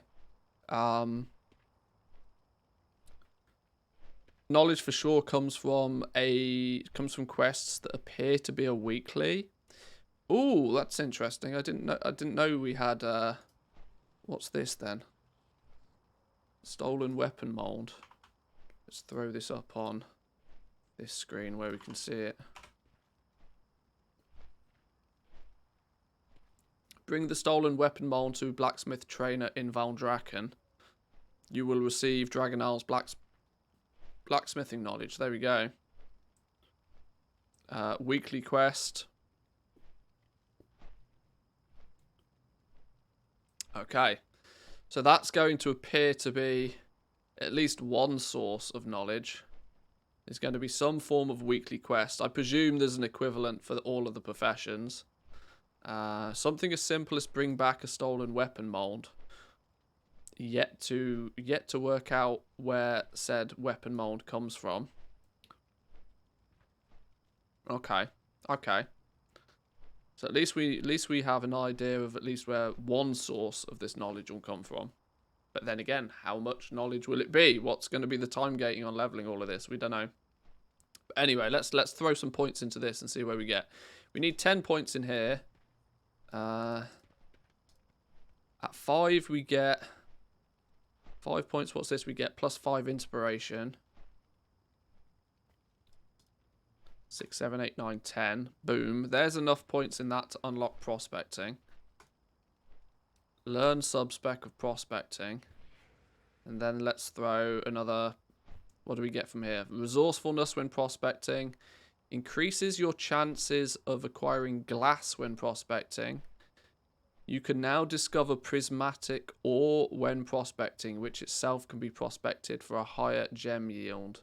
Oh, I wonder if getting this by default is not actually meant to be how it's a thing. Maybe it's maybe this is actually meant to be here. This is meant to be an unlock. We know that prospecting is already bust. So maybe you actually have to prospect in, you know, this is a way to increase prospectors' points that they get. I like. Increases your chances of acquiring raw gems when prospecting. 20 points in. Prospecting prismatic ore has a chance to contain titan ore. We're going to call it titan ore. Oh, so ore inside an ore, which will give you more ore that can then be prospected. Prospecting Inception. So let's say you just want to go hardcore prospecting at the beginning, maxing prospecting out. Takes 35 points. 35 points to max out your prospecting skill. Gonna give you more resourcefulness, gonna improve lots of stuff, and it's going to give you the chance to get the rare ore. Tit ore is even shorter, goes well with the face-sitting theme.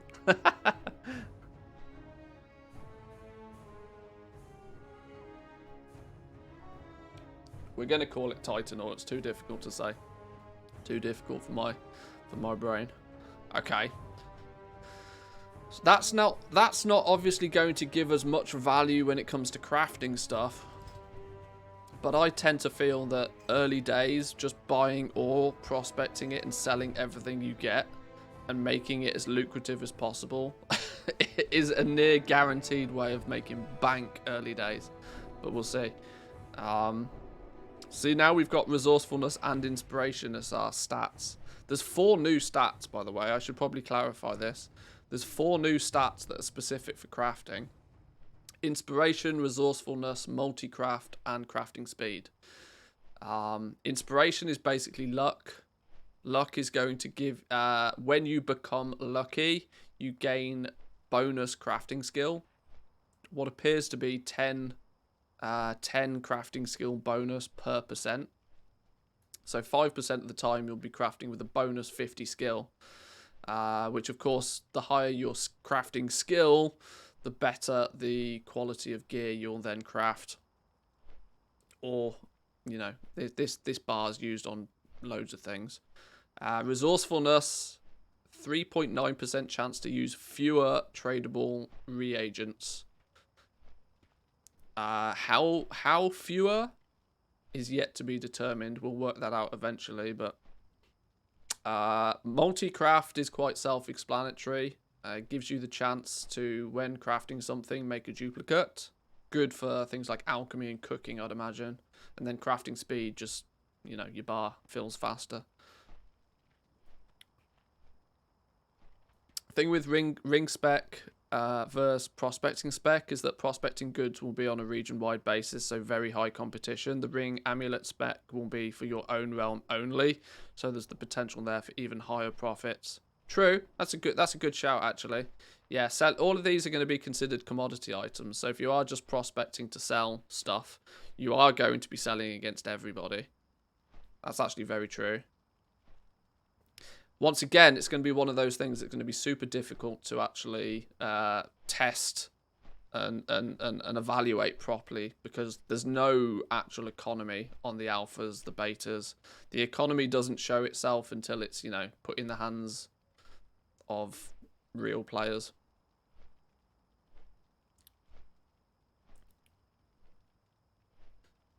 But then if everybody specs into rings, we'll all crash that market and make the other 2 specs far more desirable. Well, yeah, see, this is it. This is what I quite like about the specs.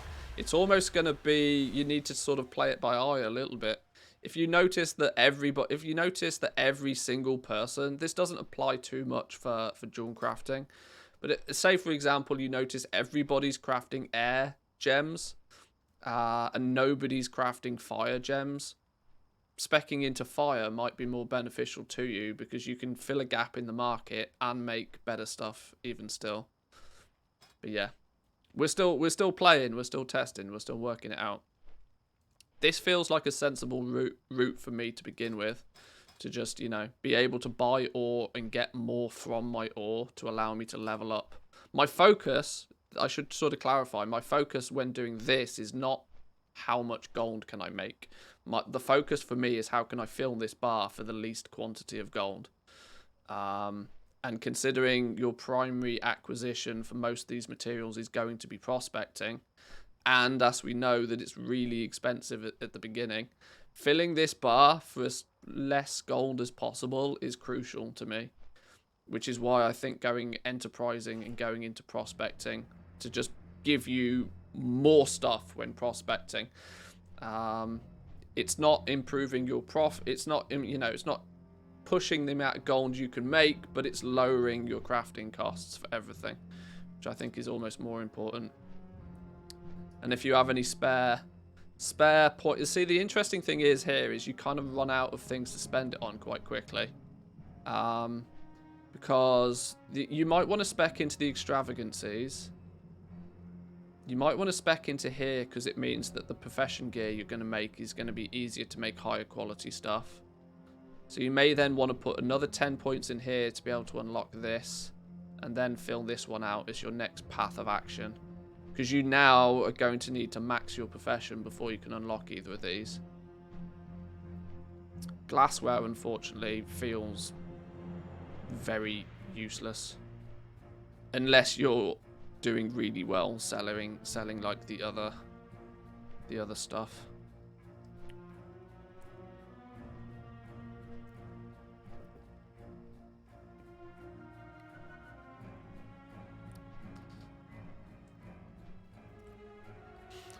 Gonna have to wait for the BIS list for gear and then pick a facet from there, I think.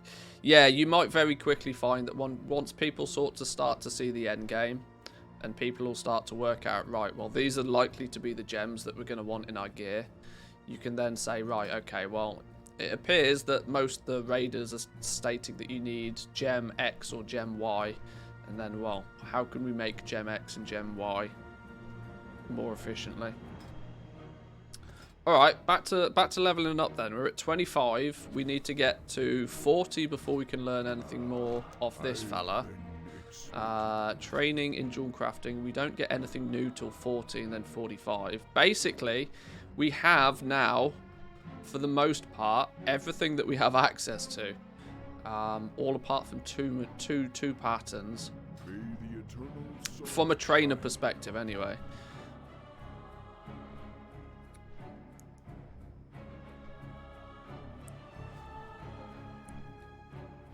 This heat wave is, yeah, it's hot. Well done.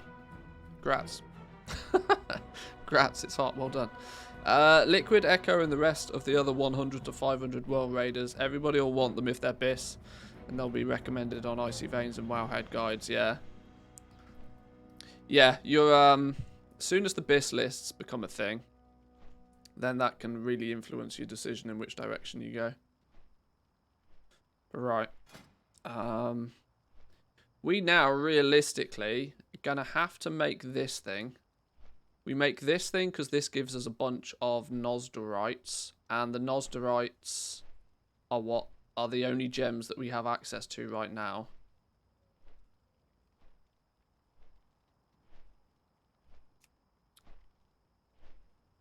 I wonder how we even these better stay orange for a long ass time, you know. We might run out of things to be able... It might even getting to 40 and 45 might be a tough cookie, actually. Because there's not many options here. Alright, make this thing then. Time Watcher's Patience. This is just one. Go. This I also believe is on a cooldown. Yeah, 2-day, 20-hour cooldown on this fella. So we gained a skill point from there. The Time Watcher's Patience, if we open this... So we gained a bunch of Nosdorites at different qualities, which you are now going to need to use. We're now going to need to use those to make these, right? Yeah. Is there a better path to go? It's going to be really weird, you know, because these Nosdorite gems, 16 stamina and 8 haste... 22 stamina and 14 mastery, 16 stamina and 8 crit, 16 stamina and 8 verse.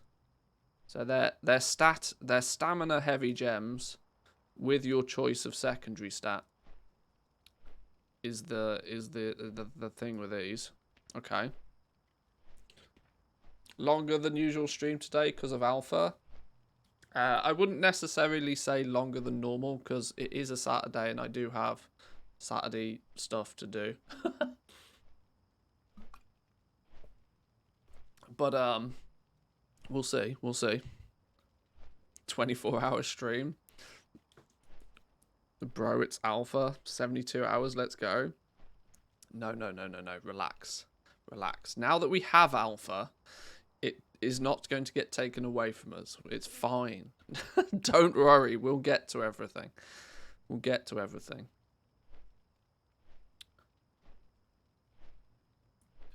These carvings are annoyingly still orange, meaning that regardless of the fact that I think they're a complete waste, I do genuinely think that actually making a couple of these just for the skill points will be worth. I'd like to make more of these, but they're on a cooldown. This elemental soul cage thing. This is going to be really expensive, like ridiculously expensive. Something that you're probably not going to want to make like more than one of. You're certainly not going to want to make them for the purpose of just leveling a profession if you can get away with it. I'm trying to delay actually crafting the gems because I reckon these will stay orange for the longest. I think we need to make some more of these. But we are apparently out or nearly out of this finely ground gemstones business. Could you try to do the same thing on a space goat just to see the difference? Oh yeah, we will do at some point. Once we'll work out the min-maxing methodologies before too long. Got to get the basics done first. Got to work out what the path is before we optimize the path. Interestingly, there's lots of unlearned stuff here with no real indication of how we learn it. This elemental harmony is an unlearned thing. Presumably there's going to be a lot of patterns and a lot of recipes. I reckon the gems are going to be learned. We saw in one of the specs, right, that you yeah, unless you spec into faceting, you're not going to discover new designs. This might really hinder you, actually. You might actually have no... This might be a choice that's not really a choice. Going enterprising and going this route may not even be viable. Because if you can't discover new designs to make new gems, where's your skill points going to come from? If you can't learn these new patterns... Okay. I don't think these are going to go all that far. Okay. You might actually be scuffed. You might genuinely be scuffed unless you pick the right specialization. That's going to feel weird.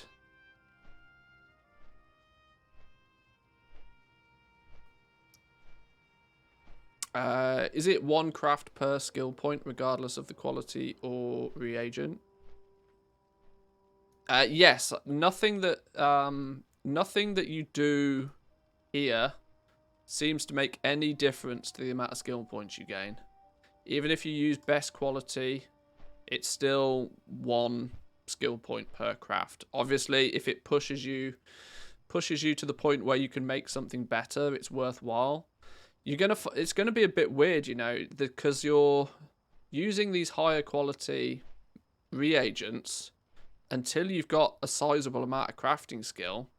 Is really not going to be a benefit, because you'd only use the higher quality reagents if it, you know, pushes you past this threshold. And early days, you're going to be nowhere near the threshold. Because, you know, whether I use quality 1 Nosderite or I use quality 3 Nosderite is basically going to mean no difference to me whatsoever. I need 137 crafting skill to be able to guarantee a quality 2 gem when cut. And I'm going to be nowhere near that, even by using higher quality materials.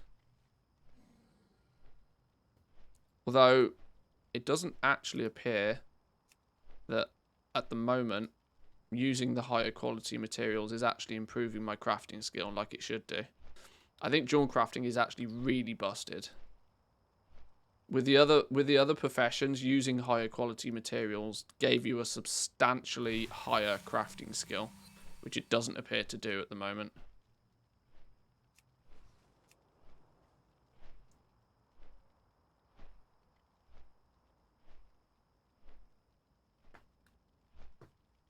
Okay.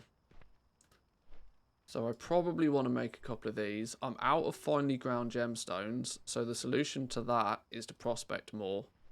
Can this stuff be bought on the auction house eventually? It will be able to be bought on the auction house, so that's still an option to buy it. Right. I know this is available on a vendor on the alpha, but I'm trying to simulate a somewhat realistic approach to getting it. So let's craft up a few more.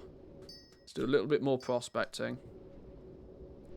Now, in theory, our prospecting results should be better now.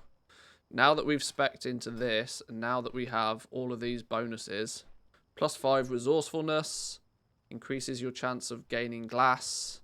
You can now discover prismatic ore.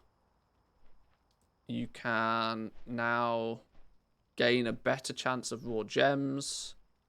And when you prospect prismatic ore, there's the chance to get titan ore out of it as well.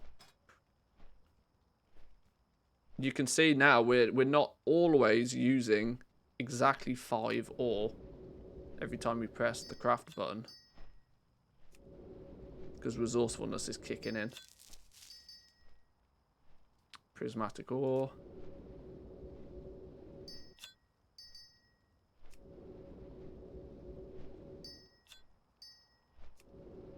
See, now our glass is a little bit more frequent. We got 2 nosderite off that one.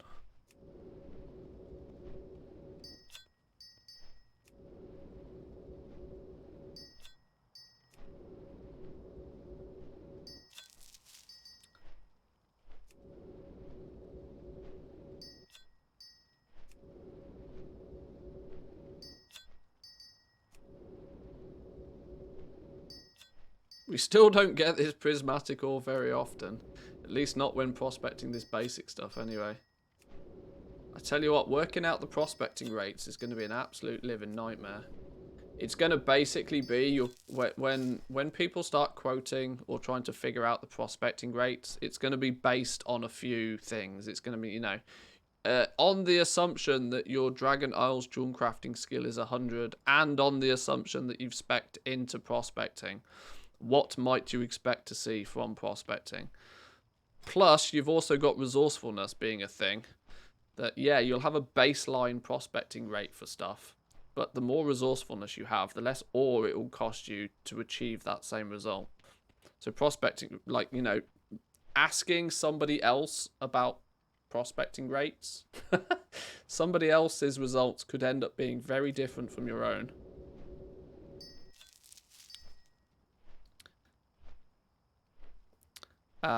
Yeah, plus the gear, plus all of your profession accessories. You know, if you're stacking good quality profession accessories, those of which are going to boost your resourcefulness, yeah. Working all of this out, the maths behind all of this is going to be nearly impossible to track. And more interestingly, it's going to be nearly impossible to share, right? Because your results may vary so aggressively different from somebody else's. How would you expect TSM to display that, assuming that there's no spec or bonus is present? Oh, assuming no spec or bonus is present.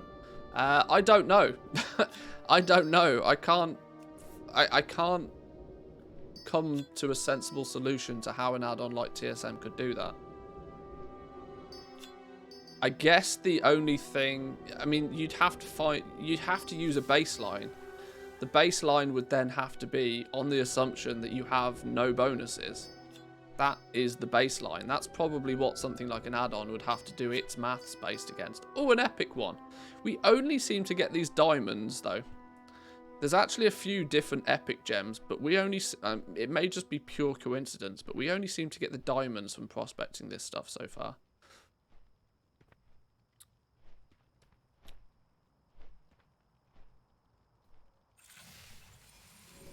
Yeah, if TSM is going to build in like a prospecting value like it does currently, I have no idea how that would really be any accurate for anybody.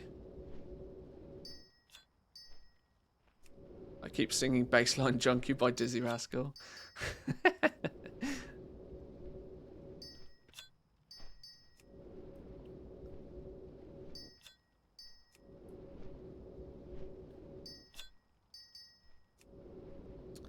One character maxing out prospecting month 1, whilst another maxing out a different aspect and mailing the mats between characters sounds like a minimum setup. Is there anything here that you couldn't do that with? Yeah, maybe a pocket prospector. Maybe a pocket prospector. Not on your your main Jewelcrafter though probably doesn't want to spec into prospecting, but it may be valuable to have that pocket prospector that just its focus is on prospecting. Maybe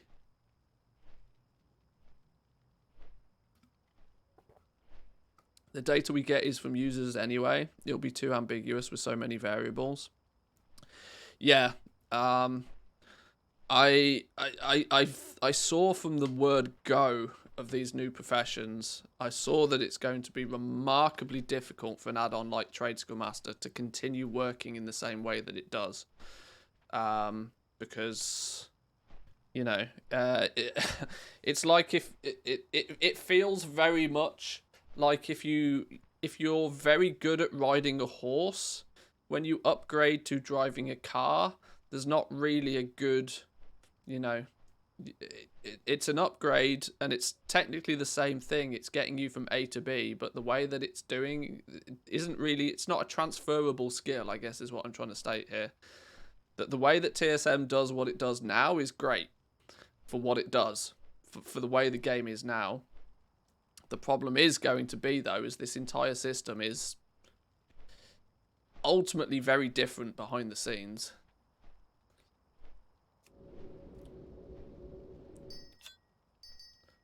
Either allow the user to set their spec level or reading the highest spec level from all scene characters and showing that across the account.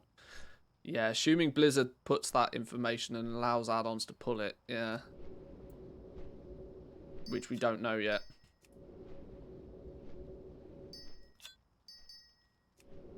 Right, let's get down to roughly 400 ore.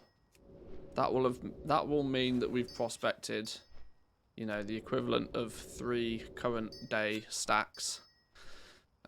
We've got a few bonus pieces of ore kicking about from our resourcefulness stats, but let's put these where they should be. These go up here. This goes over here. This goes up here. This goes over here. Okay.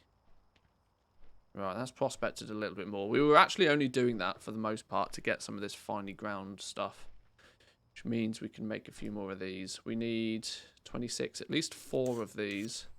We'll see where we go after 4 of these. Oh, we got, you see there, I don't know how quickly you guys saw that.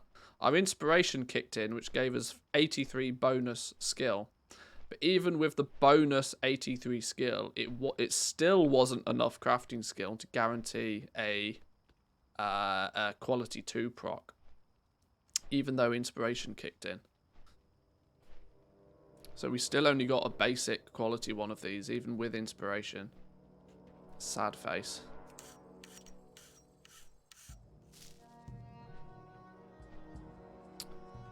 How much is 83 skill? Well, we've got 29 crafting skill currently. We get 28 baseline and then +1, presumably from our specs.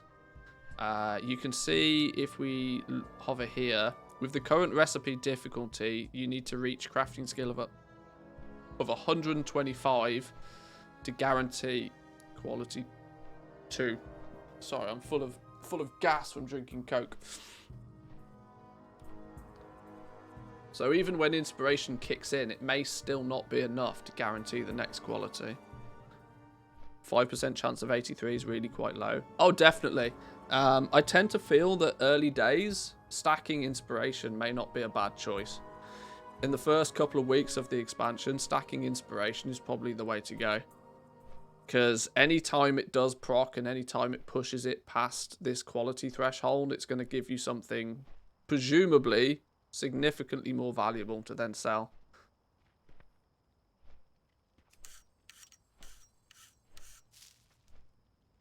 See, once again, inspiration procced, but it still wasn't enough to push us over the threshold.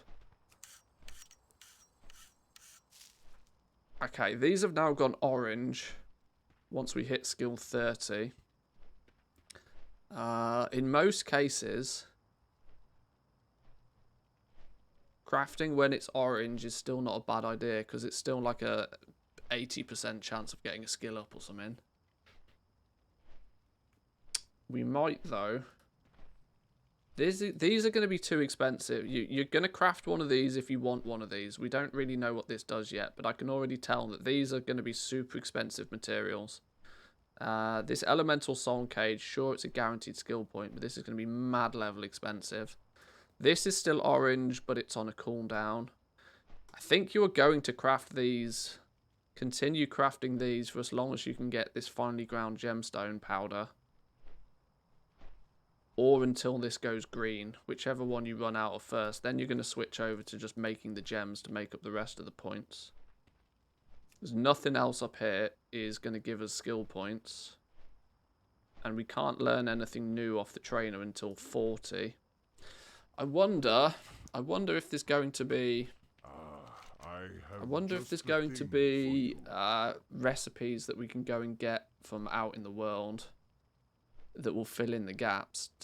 Requires Dragon Isles Jewelcrafting 15, 10, 10, 15, 1. See, some of these, for example, seem to be done in a way that you might be able to go out and get these. Standing at a trainer to level up probably won't be the most optimal way to do it. You might actually have to go out and get some of these other patterns for other things to craft at the same time. 15 requires 1, requires 30, requires 30, requires 1, 30, 1, 1, 30, 30. There's lots of them that require Dragon Isles Jewelcrafting 30. Which it feels to me that when you hit 30, you can either craft up some of these, or these are the ones you get from the trainer, or if you do not have access to Nosderite, because you've not been lucky by prospecting, and you only get a couple from this daily cooldown thing, you might need to go out and get some of these other patterns from wherever they end up being distributed.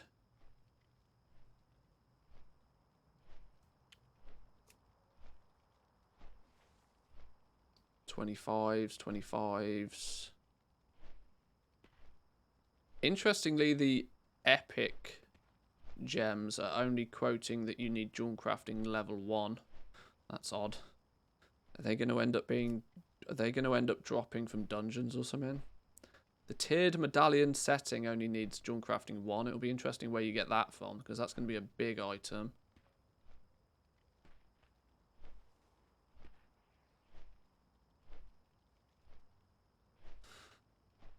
Okay, it requires Dragon Isle. I would say that the big ticket patterns for gear, the big trinkets. Trinket, 3 trinkets, 4 trinkets. Trinkets requiring Jewelcrafting 50, 45, 45, 50, 50.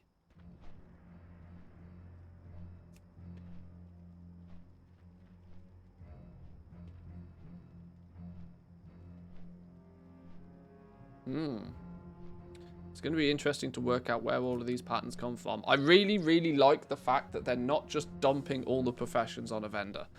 That you're going to actually have to go out and collect some stuff. Ancestors watch over you. Okay. Okay. Right, I'm going to take a quick break for 2 minutes, boys and girls. I'll be back in a second.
Oh, alrighty. Macro the short intermission button to also play an ad.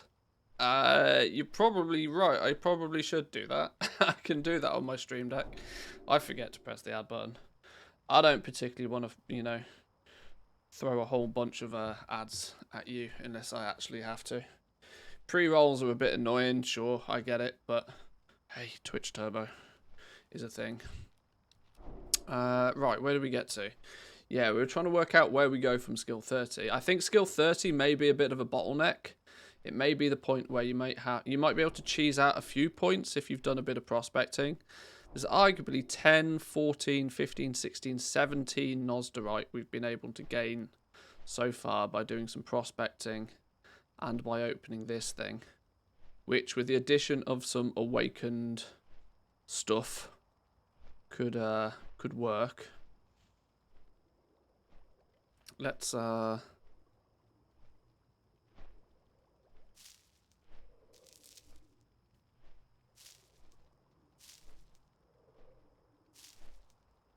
frost, air, earth and fire. Frost, air, earth and fire.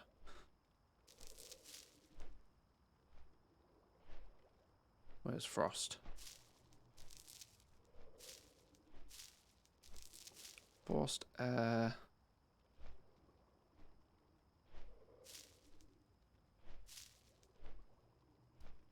Where's air? 1, 2, 3, 4, 5, 6. Is there 7 elements? There's 7 elements? Hello? Well met. Ah, you live and you learn. 1, 2, 3, 4, 5, 6, 7. Huh. I missed the air ones.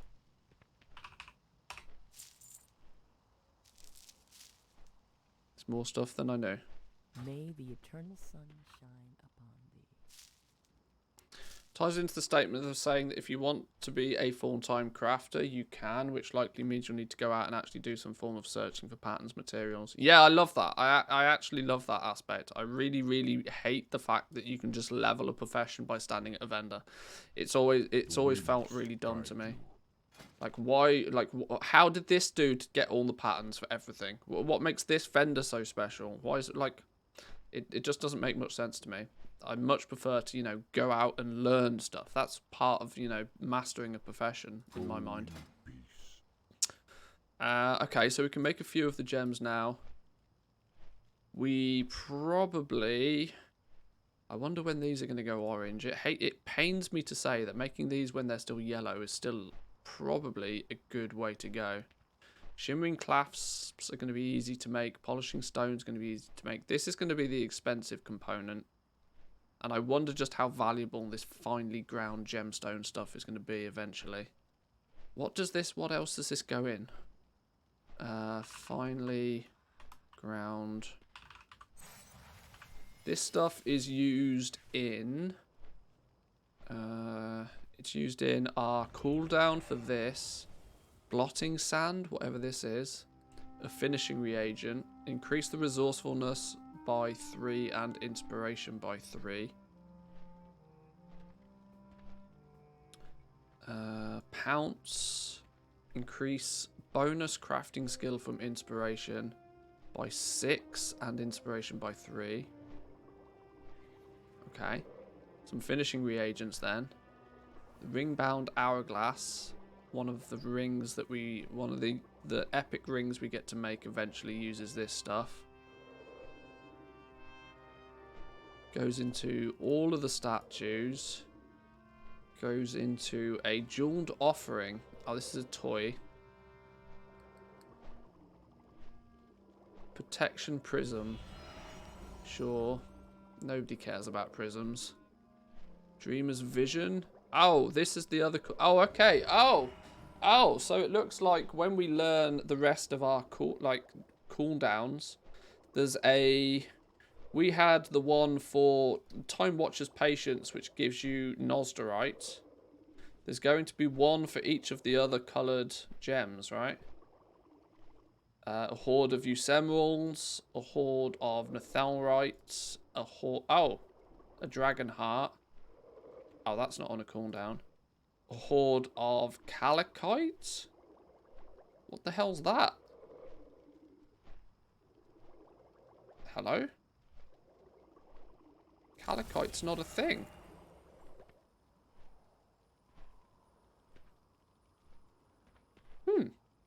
The hell's Calicite?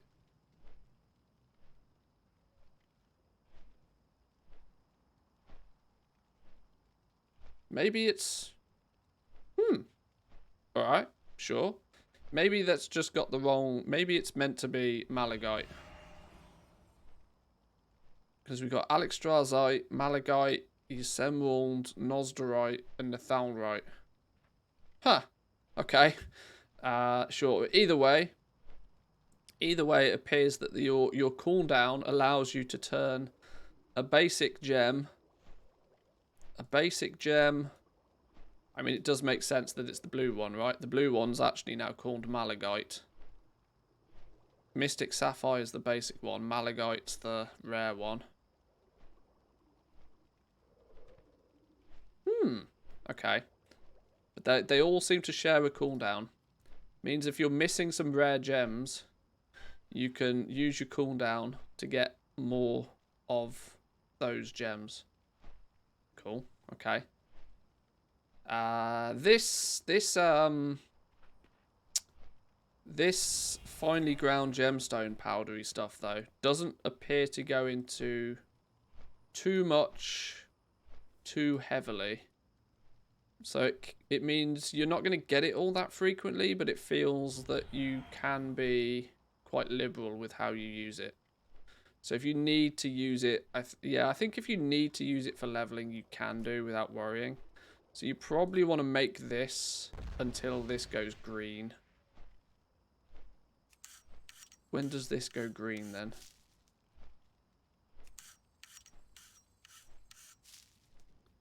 $31, $32,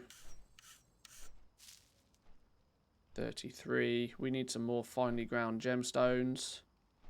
Prospect some more ore.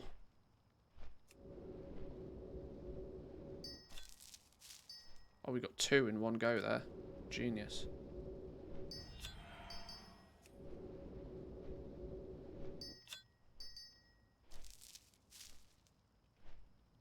I've just realised this finely ground gemstones has a quality to it as well. Oh, Lord. Quality all over the shop.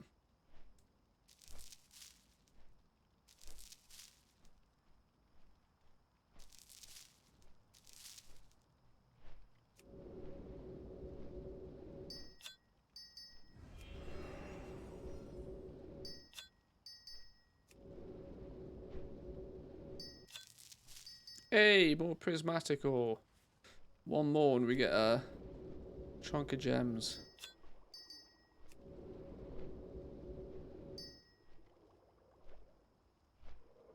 Nothing happened. Okay. Have we disconnected? No, we're fine.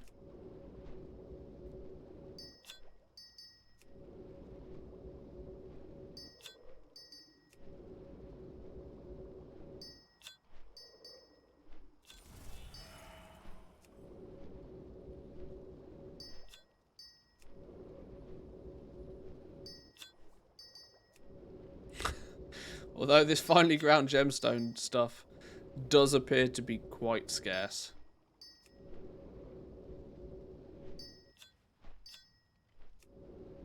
Now, for reference, I'm still only prospecting the most basic of basic ores. I've not prospected Draconian Ore. I've not prospected the Titanium Ore. Or Titan Ore.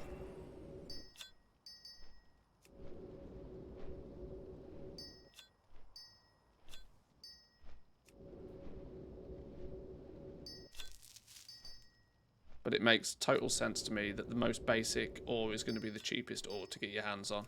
For the purpose of prospecting, anyway. Oh, another diamond. Yeah, we seem to only, very rarely, but we seem to only be able to get the diamonds from prospecting this stuff. Gonna need somebody to prospect an insane sample size on the alpha to give us better numbers. I will do things like that, but I won't bother doing that in the alpha. I'll wait until we're late in the beta to do stuff like that. Because let's be honest, until it goes live, until it's in the hands of everybody, it doesn't really matter. But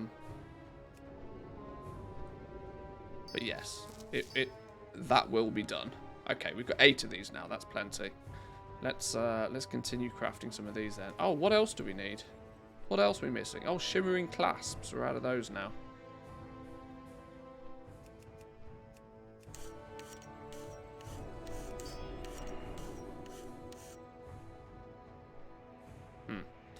These craft and craft all buttons are a bit sticky. Oh, now it's doing it. Sure. Seems to think about it and then stop.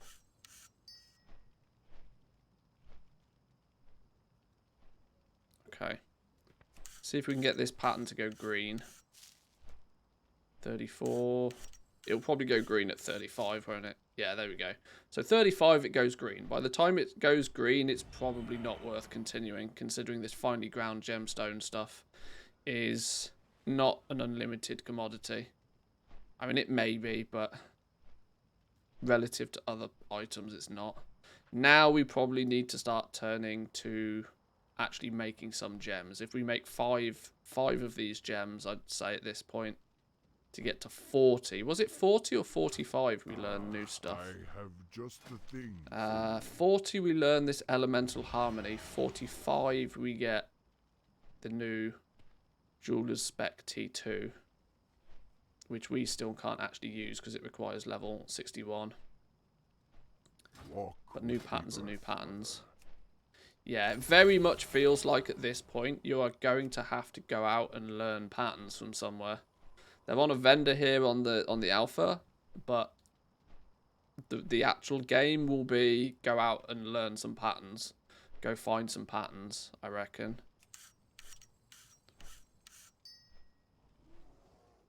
Forceful Nosderite. 37. Oh, it procced, but it didn't. It procced, but it didn't. Still only quality 1.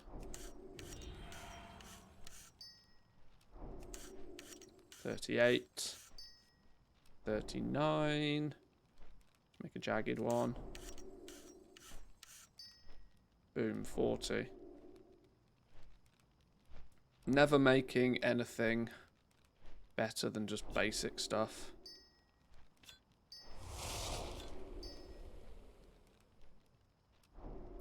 "16 stamina, 8 haste, 16 stamina, 8 mastery, 16 stamina, 8 crit." So yeah. Stam heavy gem with a complementary secondary stat of what will probably end up being your choice. Okay, now at 40 we can learn this Elemental Harmony. Elemental Harmony allows us to take one of each of the rare gems and a Primal Convergent. Where the hell do these come from? Where are these going to be sourced from? This is an alchemy thing, is it not?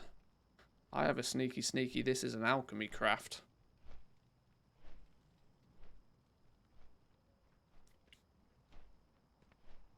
You take one of each primal. Oh my lord, that's expensive then. I knew these were going to be expensive. You're taking one of each rare gem, and you're taking one of each...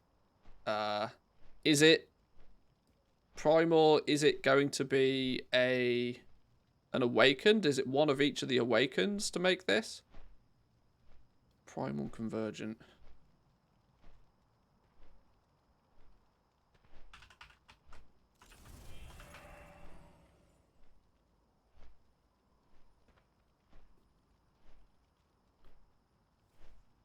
Primal Convergent. Recipe Primal Convergent.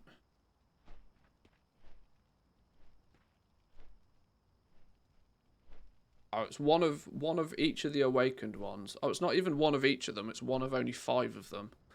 Earth, fire, air, frost, and order. There's, what is it? There's decay and blood. So you got the elemental ones. And then you've got this decay and blood ones as well. Which feel like bonus to the default 5 elements. Oh no, there's an order. What the fucking hell's order? Order, blood, and decay. Frost, air, earth, fire. Is that all of them? I don't know. I'm losing track of this stuff. Tell you what, there's so many new materials to get your head around. Okay, right. Well, these are going to come from alchemists then. You're going to need to turn to an alchemist to get your hands on one of these. But that appears to be a sensible... My question is this on a cooldown though? A harmonious union between the gems of the Dragon Isles with the awakened elements, crafted by Jewelcrafters with the assistance of alchemists. Oh, see, that's clever. It even tells you that, yeah, okay, with the assistance of alchemists. So your primal convergence is going to come from alchemy. You need to do some prospecting to make one of these. Can be bought and sold on the auction house. What does an elemental harmony then go into? Elemental harmony.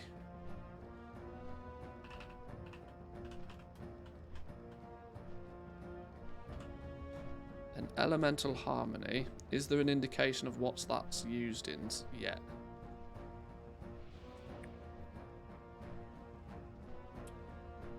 Not really. How old are you? Old enough. Okay, 3 different item level versions of this as well. So that's going to be 3 different qualities of even this thing. No real indication of exactly what it's used for so far. Design Elemental Harmony. Teaches you how to craft elemental harmonies. Requires Dragon Isle Jewelcrafting 20. No, it doesn't. It required significantly more than 20. It required 40. This is why we don't trust Wowhead.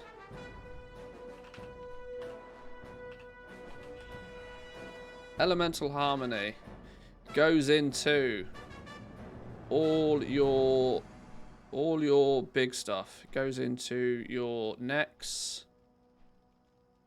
3 different types of neck. Oh, neck and fingers. It goes into some of your jewellery. It goes into your battle pets. An elemental harmony goes into each battle pet, of which there are 5 by the looks of things. Presumably each a different coloured dragon. Yep, by the looks of things. It also goes into your Rhinestone Sunglasses, and it goes into your split lens specs, some of your cosmetic items as well. So Elemental Harmony is going to go, for the most part, into these. But these are bind-on pickup, so these are going to be work order fulfillments. Meaning, in theory, because it's a work order fulfillment, in theory, the buyer may provide this. But, you know, not always. But primarily, you're going to look to make these, probably to bang out these pets, I'd guess. A jeweled dragon's heart. These jeweled dragon's hearts, I think these might be on a cooldown as well. Interesting.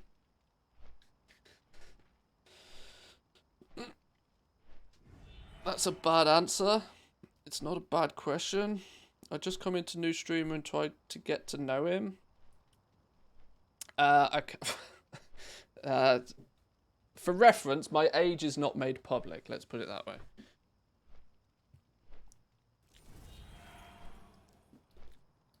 This is not an AOL chat room. Age, sex, location is not information that I'm going to divulge on stream, unfortunately. You can guess. You can guess. And even if you guess right, I won't confirm whether you're right or not, so it's fine.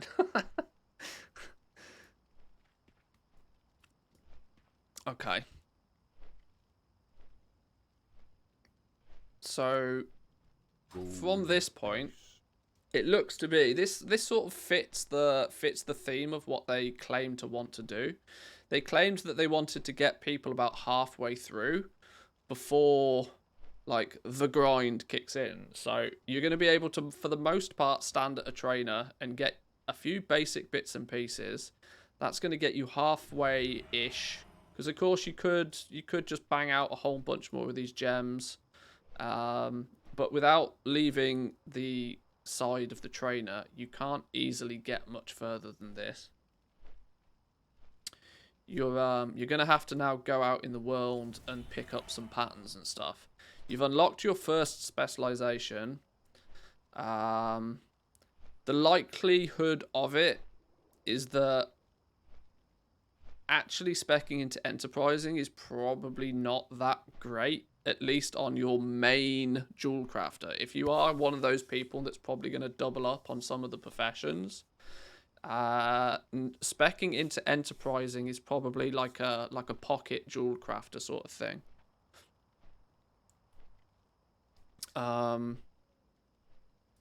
This Joshua likes to tilt streamers. He's banned from a few other places. I've seen him picking on streamers on purpose to tilt them. I don't get tilted by stuff. People can do silly things. It's fine. If he's a dick, I'll ban him. It's easy. Because it appears that you're going to have to get level 100 before you can pick up a second spec, meaning you are probably actually going to want to go for either faceting or settings as your first. Speccing into enterprising is going to be one of those nice to haves once you've probably leveled the profession. This is probably going to end up being a long-term what's the word, an efficiency thing, and a min-maxy sort of thing. But you're probably going to spec into faceting or settings as your first. Probably go necklaces or rings if you go the settings route. And if you go faceting and want to be better at making gems, then, well, whichever gem you want to go in, I suppose. Although, unless gems are super OP, unless he's super duper mega OP, you're probably going to go settings, to be fair. You're going to want to be able to make better rings, better necks, because gear always sells. And it always sells like hotcakes at the beginning of an expansion. So it would not be totally ridiculous to say that you go into settings, down into jewelry, and then into necks or rings as your first sort of direction whilst you're leveling the profession.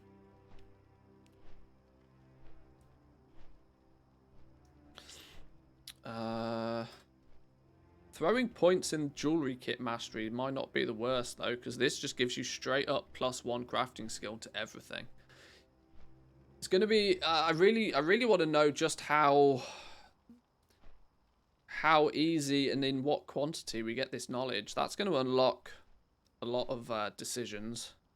If you get this knowledge quite quickly early on, you might throw a huge amount of points in something like this just to give you, because every 1 point directly relates to +1 crafting skill, which is real worth. You know, that's a real tangible benefit for every point of knowledge that you spend. Doesn't matter what you're crafting, it's going to give you +1 skill. How do you get the rank points to use these trees, the knowledge? We're not too sure. It's already been figured out that there's going to be a weekly quest for each of the professions that will grant you some knowledge. Yet that appears to be the only route that we know for sure. It makes perfect sense to me that they get dished out to you via, you know, like world quests and stuff. That seems to be the sensible path for me. What we don't know, though, is we don't know what Blizzard plans from a time gating perspective. Are they going to try and make it so that you can fill your tree in the first patch? Or is filling the entire tree meant to be an expansion-long achievement? We don't really know. They've doubled down on the time gating. Yeah, very much so. And it's something that we won't know the true extent of it until we know a lot more about the game. So now, realistically, I'm almost stuck with Jewelcrafting. Now I can power through on the alpha because it's the alpha and I have, you know, cheap vendors, so I can power through it. But it's, for a normal leveling experience, this is about the point where you could get to quite quickly. The only real requirement to get this far is to just have a bunch of ore. We didn't use any fancy special ore either. We only prospected like the basic ore. Basic ore gives you green gems, blue gems. Obviously, more green gems than it gives you blue gems. Even there's a very, very small chance. To be fair, we prospected 750 ore and only got 4 epic gems. But we have no need for these epic gems just yet at this point. There's nothing we can use these for anyway, really. So it doesn't matter. Okay. Throwing in some profession tools may help, but it's not going to help you push this any further. Yeah. Making gems is about as far as you get from here. So let's... So 40 is going to be easy to achieve. Anything past that is where the grind kicks in. But you get your spec at 25. And it makes sense to me to go into probably settings, I would imagine. Although... Yeah, I don't know. I find it hard to believe that rings and necks aren't an absolute cash cow early on. But it's if you can get enough knowledge points to even get to this. You need 10 points in settings to unlock this one. You're then going to need 10 points in this to unlock this one. So 10, 20 to unlock this. Then if you want to unlock necks as well, you'll need another 10 in this. So that's 30. And that's before you've even got a single point in either of these. And arguably rings would be the better route anyway. And you can see all of these are giving you crafting skill when making rings or necks. There we go. There's a really good example of why things are not even remotely close to balanced yet. When you spec into necklaces, you gain +1 crafting skill for necklaces. When you spec into rings, you gain +5 crafting skill for rings. So, yeah, definitely not even remotely. This is all very, very, very early days. But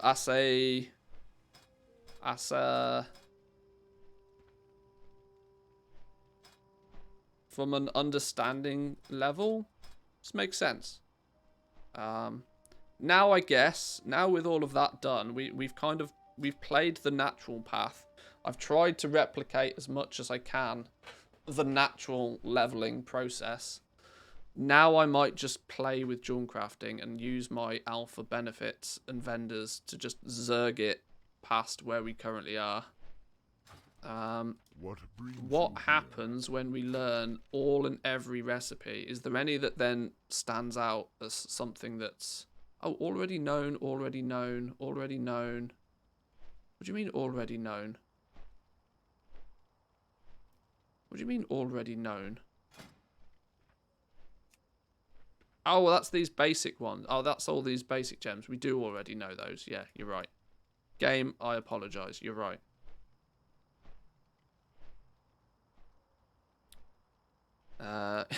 The irony being is we ended up getting mostly to this point crafting basically no gems.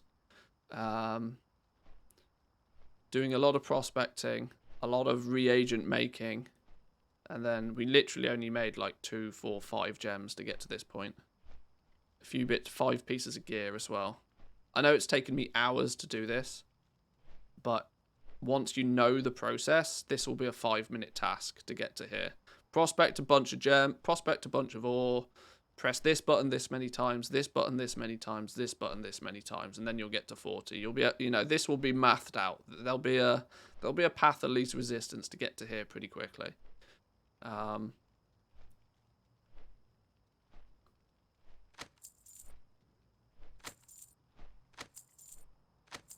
Right, let's learn a bunch of stuff then. These are presumably going to be patterns that you may or may not need to run around the world and collect.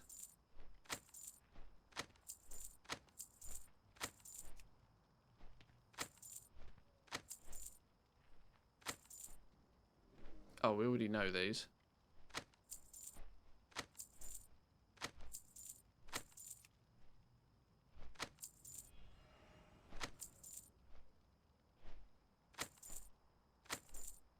Not skilled enough to learn these yet. Already known.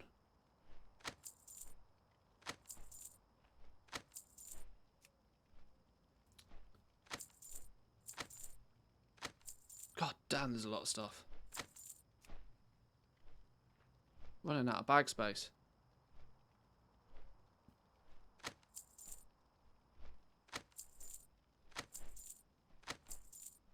Why is there not just a learn all patterns button? I suppose I shouldn't complain too much. The alternative is that even on the alpha, I'd have to go and collect these.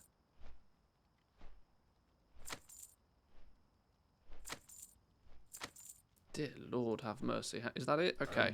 Right, let's learn some stuff. Who needs jewels for Jewelcrafting? Yeah, exactly.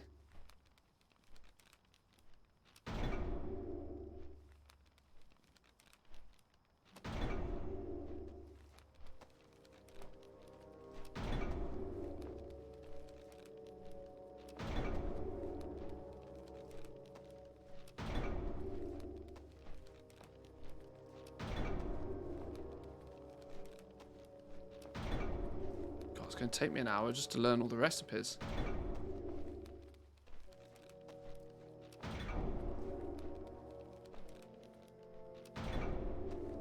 All of these gems appear to be as if they're on the discovery system, so you might need to... this is why I think that actually speccing into enterprising is a bit of a bait, because you then won't easily be able to discuss, because you can see here, faceting, improve the practice of cutting gems to improve the quality of your cuts and discover new gems. Most of these patterns that I'm learning now for these gems are going to come through this discovery system. I would potentially imagine it. Does it actually state here anywhere?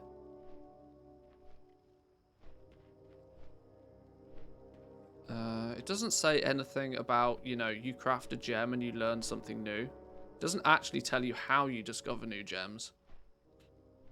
Or maybe it's as simple as then the world quests appear for you to go out and get these patterns on a daily basis.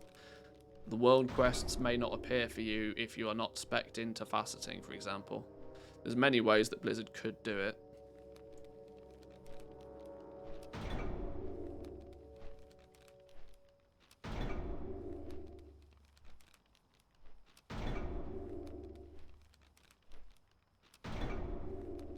Right, we'll learn all of these, and then we'll take a little bit of a look at what they are.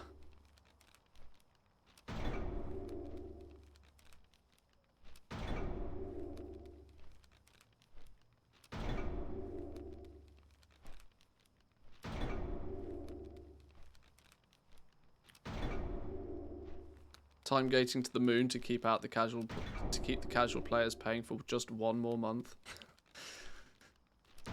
Starting to think like me now. The cynical approach is kicking in. I can't learn that spell. What do you mean I can't learn that? Oh, I already know it. Okay, delete it. Oops, I bought one I already know.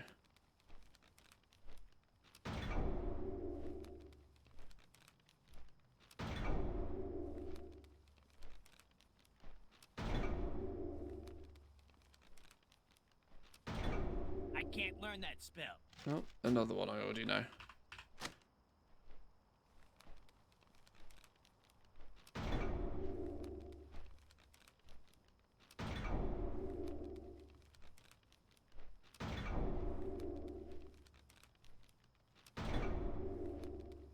It's the same as the VOD platforms keeping the season finale for the next month. Yeah. It's not too different. That pisses me off when Netflix does that, you know. They release a new series and then they release one episode a week. It's like, oi, Netflix, I pay a monthly subscription so I can binge watch it. Not so that I can be drip-fed content just like regular broadcast television. Get out of here. Okay. That's now a whole bunch of new stuff. Let's see how that actually looks then. So, what have we gained? We've gained the pattern for the elemental harmony. We had that before. We've gained blotting sand, which is a finishing reagent. We can't actually use finishing reagents though, because these come through the spec trees. Another reason why actually maybe speccing into enterprising was not a good decision first and foremost. Locking ourselves off into this was probably a double bad. Yeah, I wonder if they'll do something with that. The other professions have had, you know, 25, 50, then 100 for unlocking things. This seems to go, you can have one at 25 and then you have to get to 100 before you get either one of these.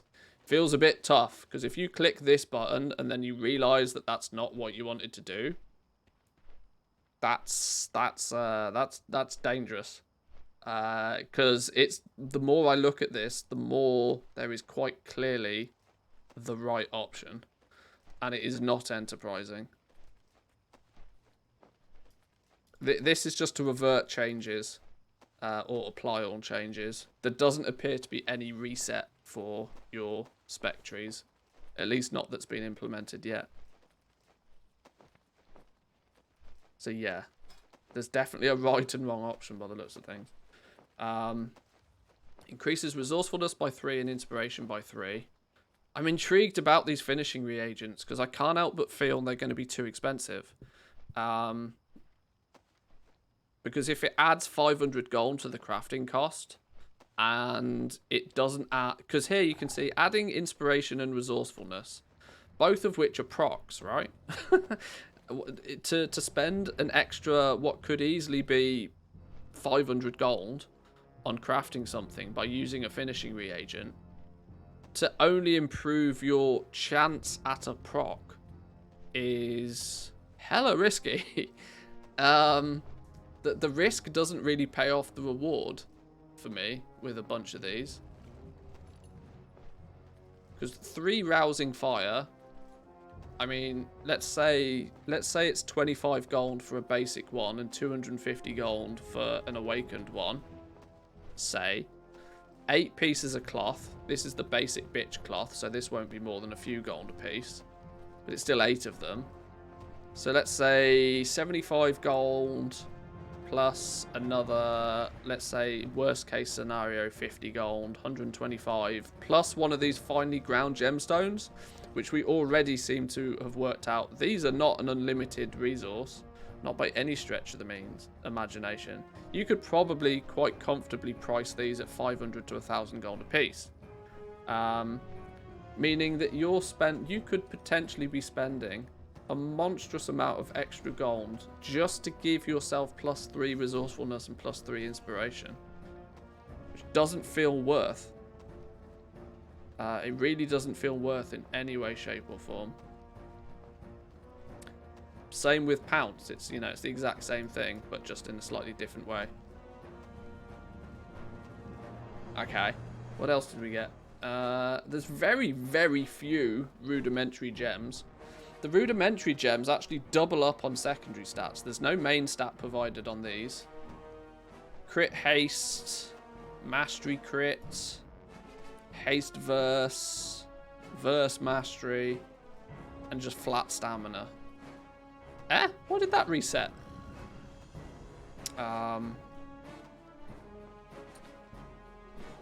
The air, earth, fire, and frost gems.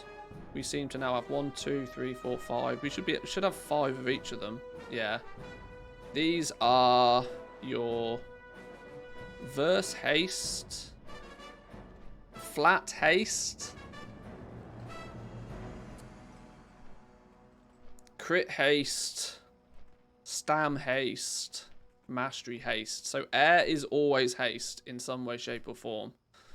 Either double haste or haste and something else. Eusemerites are the ones that are giving just singular secondary stats. That makes them valuable. That will make those valuable. Eusemerites, which colours was those? Green. Green looks like it could be valuable because it's going to make pure secondary stat ones. Does that run true with earth? Is keen? Oh, okay, that doesn't... Okay. Stam mastery. Is earth all mastery? Oh, then Netherite is your mastery, pure mastery one. Fire is going to be crit. Deadly Alexstrasite. So red ones is for your crit. So red is crit. Red is crit. Oh, I don't know. You can work that out for yourself. But okay, it does mean that they're spreading it out a little bit. I was concerned that the doubled up secondary stat ones were all going to end up using the same gem, but they don't. Then we have frost is where you get your versatility. So awakened air, air and frost, air and air, air and fire. Okay. Haste is always or historically has always been super valuable at the beginning of an expansion. When we don't have much stats on our gear, haste is almost unanimously the best secondary stat for like 80% of the game at the beginning. Meaning air, awakened air and rusing air will be super valuable to Jewelcrafters.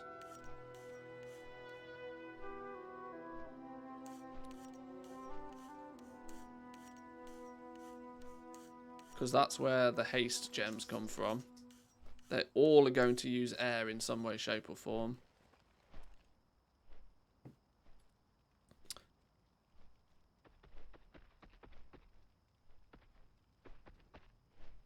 Crit is one of those things that comes into play a lot more at the end of the expansion. When you can just stack it to like silly levels.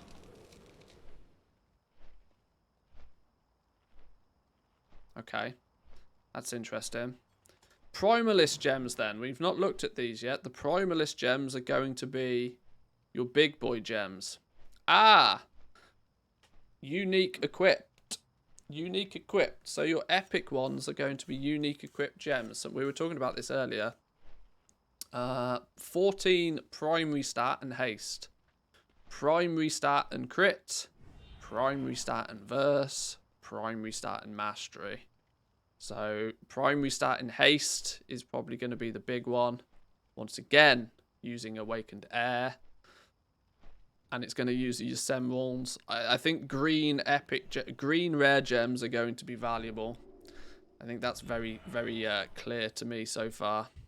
The emeralds are going to be quite valuable.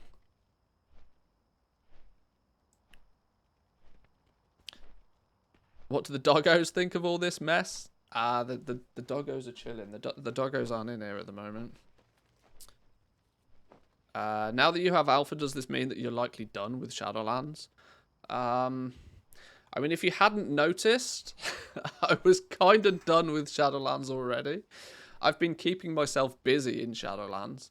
But in terms of actually playing the game properly, I've been pretty done with Shadowlands for a while. By the time I'd finished Zereth Mortis to an acceptable level, once I've got most of the pets, I've got most of the mounts, I've collected most of the stuff, I'm mostly done with... As soon as I was basically done with Zereth Mortis, that was kind of it for me, really. I'm still keeping myself busy, though, making gold and selling things, but... We'll bounce between the two. Don't you worry. Alpha's only going to be about a couple of weeks anyway. Then it will disappear, and then we'll have a gap before the beta comes out. So we'll bounce between them. We'll utilize the alpha whilst we have it, though. Considering it took us a couple of weeks to get access to it, there's probably only a few weeks of alpha access for us. So we'll milk it while we can. So these Primalist gems, these are unique equipped, so you're going to be able to sell these. But you're only going to be able to sell... People are only going to be able to equip one of them, but it does mean that they will want them. They're using awakened stuff. 10 artisans metal. Shit the bed. That's big.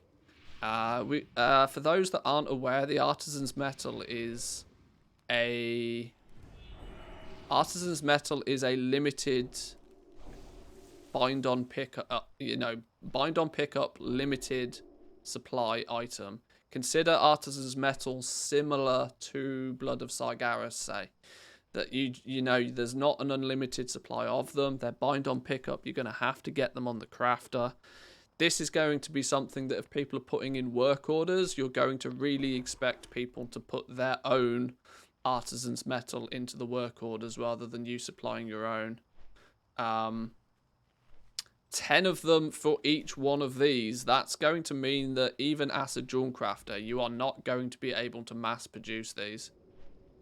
Even if you have the diamonds to go with it. Oh. The only epic gem appears to be this one diamond. Oh, I was assuming there was going to be a scattering of different epic gems. There isn't. We're going to the... This is back in... This is really Wrath of the Lich King style. Where you have diamonds as the prismatic gems, as they were known back in the day. Oh, okay. Okay, that makes more sense now. Maybe there's not a splattering of epic stuff. But a rare gem, a diamond, 10 artisans metals, that's a lot. These, if you choose to sell these on the auction house, these are going to be expensive because these are going to be very heavily limited. 10 of these puppy dogs is going to be a fair amount of them. I can tell you that for a fact now. For example, other professions are using these for their daily cooldowns. Other professions are using these to craft their biggest and best items, so like the top level flasks, the top level bits of gear. Easy 50k per gem. They're going to be valuable. Plus 14 primary stat, plus 10 critical strike. These are... every single player is going to want one of these in their gear somewhere. Now, the likelihood is every single jewel crafter may be limited to just how many of these they can craft. So, it's going to be, if you want one, you can have one. But if you're not a jewel crafter and you want one, expect to pay heavy for these, because they're going to be limited. If you want one, it's going to be expensive. This might be really, really good work order bait. Somebody might be able to put in a work order for one of these gems. They provide their own artisan's metal. You can provide the rest of the gear. If they're providing the rest of the artisan's metal, then it's maybe worth you as a jewel crafter pressing the button, because it's going to give you a skill point, because these are orange at this point. You're going to want to press these buttons as much as possible. So I would say the fair shout here, the fair trade on this, if a work order comes in, is as long as they're providing the artisan's metal, press the button. You know, you should probably want to cover the cost of these and the diamond maybe even, just to press the button and just to get the skill point. Or if you craft it and try and throw it on the regular auction house, you're going to have to charge a fair whack for each one of these. The market will dictate the price eventually, but I'll press the button anyway. Skill points are invaluable. Well, at this point in time, they are. Yeah, definitely.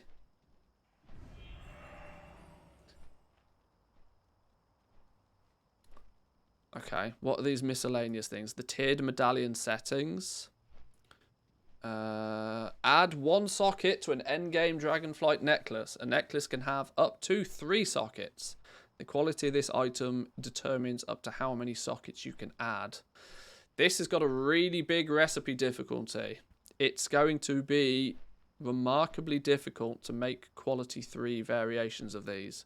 But a quality 3 version of this is presumably going to allow you to add 3 sockets to a necklace. Which, you know, in the world of min-maxing, you're going to want your necklace to have 3 sockets on it.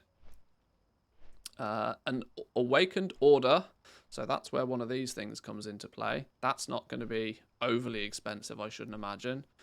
1 of your diamonds and then your shimmering clasps. You're probably going to bang out a bunch of these. You're going to use these to level up. Look, these are orange. These are however you go about getting this recipe. I should specify at this point in time. This I had to buy from a vendor. This I did not learn from the trainer naturally. But it's going to be a big ticket item. I wouldn't be surprised if this is a revered faction reward or something. Just like how in most of Shadowlands, you had to grind a reputation to be able to buy a socketing item. I would imagine that this will probably be a rep grind-esque. There'll be some sort of time gating for this, and it'll be a pattern that jewel crafters will have to go and get. They'll have to go and get this pattern, and even then, they're going to have to put some work in to be able to make quality 3 versions of this. Can't imagine that anybody would want less than 3 sockets on this item, despite what Blizzard says. Well, this is it. In the min-max world that we live in, people are going to want 3 sockets on their necklace. But it's one of those cost things, right? If it's because people might get this pattern, they might not be able to make quality 3 ones, but because it's going to give them skill points, they're going to bang out a bunch of these and throw them on the auction house all the same. You might be able to very cheaply and well, maybe not cheaply, but cost effectively, you can add 1 socket to your necklace. A 2 socket one is going to require somebody to have at least 150 crafting skill, which I know we've only got 41 at the moment, but by the time you've leveled up and by the time you've thrown in a couple of profession accessories, getting up to Getting up to crafting skill of 150 might not be too difficult to get 2 socket ones of these. But to get 3 socket versions, you're going to really have to find a really good jewel crafter to do that. Using better quality shimmering clasps might also help. We've not been able to make better quality of those yet. Our shimmering clasp, we still, even using better quality components. Oh, we don't even have any basic bitch blue gems. Okay. This isn't... using better quality gems doesn't seem to be adding crafting skill like it should do. So it's a bit hard to gauge at the moment. This appears to be bugged. Doesn't matter if we use a 1, a 2, or a 3 here. The crafting skill doesn't increase like it should do.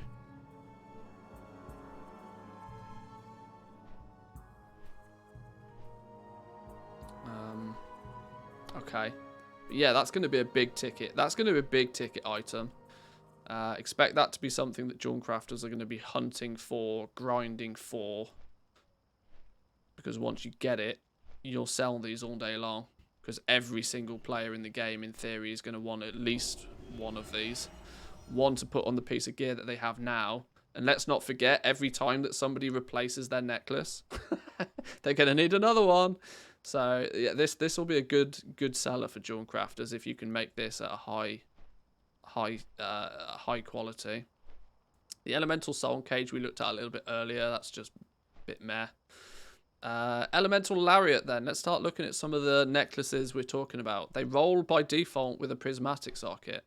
Obviously, if it's a crafted neck. If you loot a neck out in the world, that's probably where you want one of these on it, because it may not necessarily roll with a gem socket. This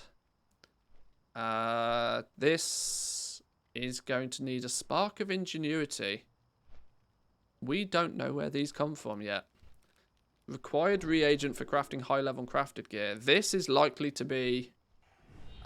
this is very much likely to be a raid drop, right? This is going to be one of the things that somebody's going to get from the raid.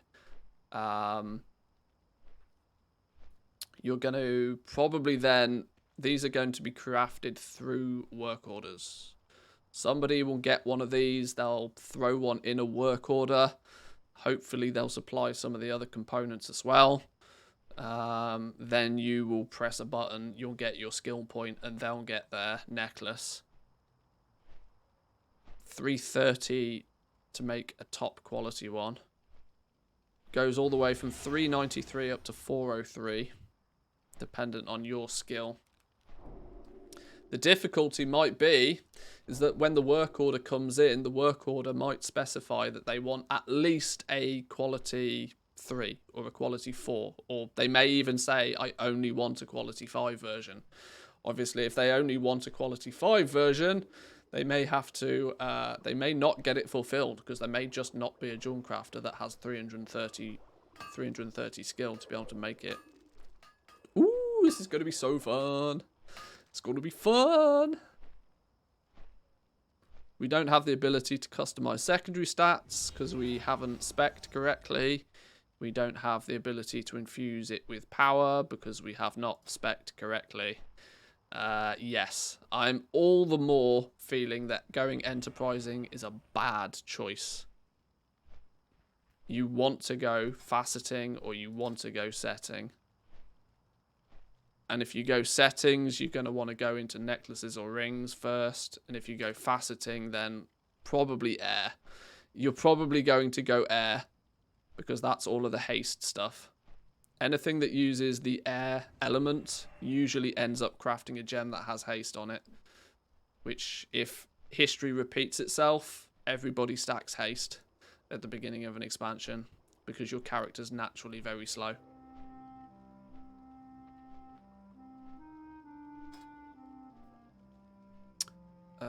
There's not really too much more to say. These Primal Chaos collapse 100 Primal Chaos into a Primal Infusion.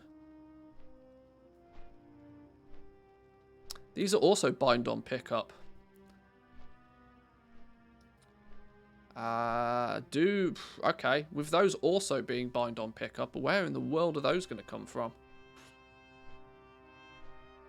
Do we reckon Primal Chaos is going to be a currency that's dropped? A currency that's then dropped at like the end of dungeons or something? Meaning that you're going to have to, you know, if you're doing your dungeons to get your Primal Chaos. And when I say you're doing, I don't necessarily mean you, the crafter. I'm talking about the person that wants this. A lot of the emphasis is now being put on the person that wants the gear. The buyer has to do a lot of the hard work here, because most crafters are not going to have access to an unlimited supply of these. Certainly not enough of them to, you know, fulfill other people's work orders. If somebody wants one of these, they can have one of these. That's not a problem. But they are going to have to put in the work order. They're going to have to put the Spark of Ingenuity, and they're going to have to put the Primal Chaos. You as a crafter, sure, you can probably supply the other bits and bobs, because those are things that you can come by and you can craft yourself and you can acquire. But anything that's bind on pickup is going to be the responsibility of the person that puts the work order in. The person that the buyer is going to have to be responsible for supplying these, which will undoubtedly piss off a huge amount of raiders and mythic pluses and PvPers, because all of a sudden their ability to raid log won't so much be a thing.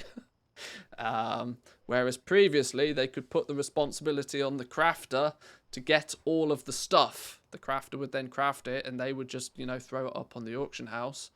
And if they wanted it, they could pay the price off the auction house. It's going to be interesting. It's going to be a multi-box situation again. Everybody hated multi-boxers until multi-boxers didn't exist and all the materials went up in price. Then everybody complained that all the materials and all the crafted items were too expensive. Well, why do you think they were too expensive? You know, if there was a greater supply of materials, it wouldn't have been a problem. Are you just glad to see me? Both, I hope. Robin Biceps, thank you very much for the Prime Gaming. Appreciate it. Yeah, your raiders, your mythic pluses are going to have to do a lot more of the hard work to get these crafted items. It means that they won't have to farm the gold, but it also means they can't just buy the token to get the gold. This actually goes in the opposite direction for pay to win, because no amount of gold is going to acquire these items any faster. They're going to have to go out and get them. Thing is, Primal Chaos can be crafted into Primal Infusion once you get 100 of them, so there's something that's even rarer than this. Yeah, yeah, whatever this Primal Infusion thing, whatever that Primal Infusion business, that may be what's needed. The Primal Infusion maybe could be some... that's a good point. Can we search for that? Okay, there seems to be nothing at the moment that uses the Primal Infusion, but these Primal Chaos is used all over the place. It goes into the trinkets that Jewelcrafters also make. It goes into some more of the jewelry stuff that we haven't learned.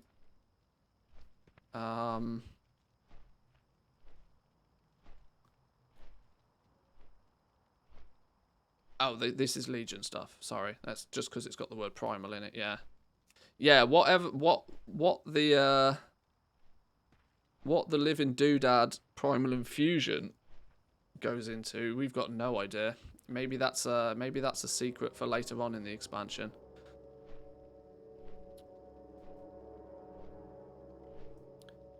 Oh my god, cute outrage over the new play to win meta. Yeah, shocking, right? No, yeah. Everybody complains that legendaries in Shadowlands were too expensive.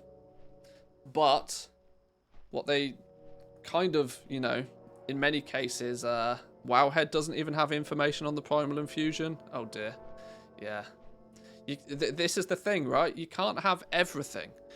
You either have expensive crafted items in the auction house that you, at any given time of the day, can just go and buy one. Or, alternatively, you have to go out and you have to do a bunch of stuff in the game to acquire the materials needed to get the crafted item for cheap. You know, it's either or. You can't have both. You can't have cheap crafted items and them be freely available. Because then nobody wins. Because crafters are not going to go out of their way to get these. They might do it for a friend, sure. They might share some of them for a friend. But let's not forget the person that's crafting it equally might want to make one of these for themselves. So, ooh, it's going to be fun. It's going to be fun to see. What was this? A necklace, a ring, all using very similar components. And then the basic leveling one. Pendant of Impending Perils. Statues. Place an intimidating statue of a decapitated dragon onto the battlefield nearby, which can be attacked by players of either faction. Once destroyed, it will drop a random battleground buff that anybody can claim. Can only be used in war mode on the Dragon Isles and in unrated battlegrounds. Oh, that sounds quite fun. That sounds quite fun. Doesn't sound like I imagine many people will use them, but that does sound quite fun.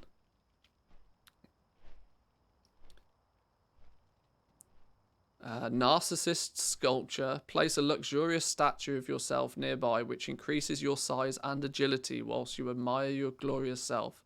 Try to not let it go to your head. Genius. A narcissist sculpture. I love that. See, these are all completely pointless, but they're fun, right? This is the thing. They're just silly little things. Statue of Tears Herald. Place a remarkable statue of a Titan Keeper nearby for 2 minutes. Players who kneel before the statue will have their worthiness judged. A player's worthiness can only be judged once an hour. Are you deemed worthy? Give me the narcissist statues. We know what's going to happen. Even taking the time to read the whispers will be losing time and gold. Oh, yeah. You know, it's definitely going to be a thing. Place a pristine figurine inspired by the Tuskar culture nearby, which grants 15 fishing skill. Hey, you're going to sell those to fishing bots all day long. We need a scale belly mackerel. We need some polished stones and finely ground gemstones. Yep, you'll sell these to bots all day long.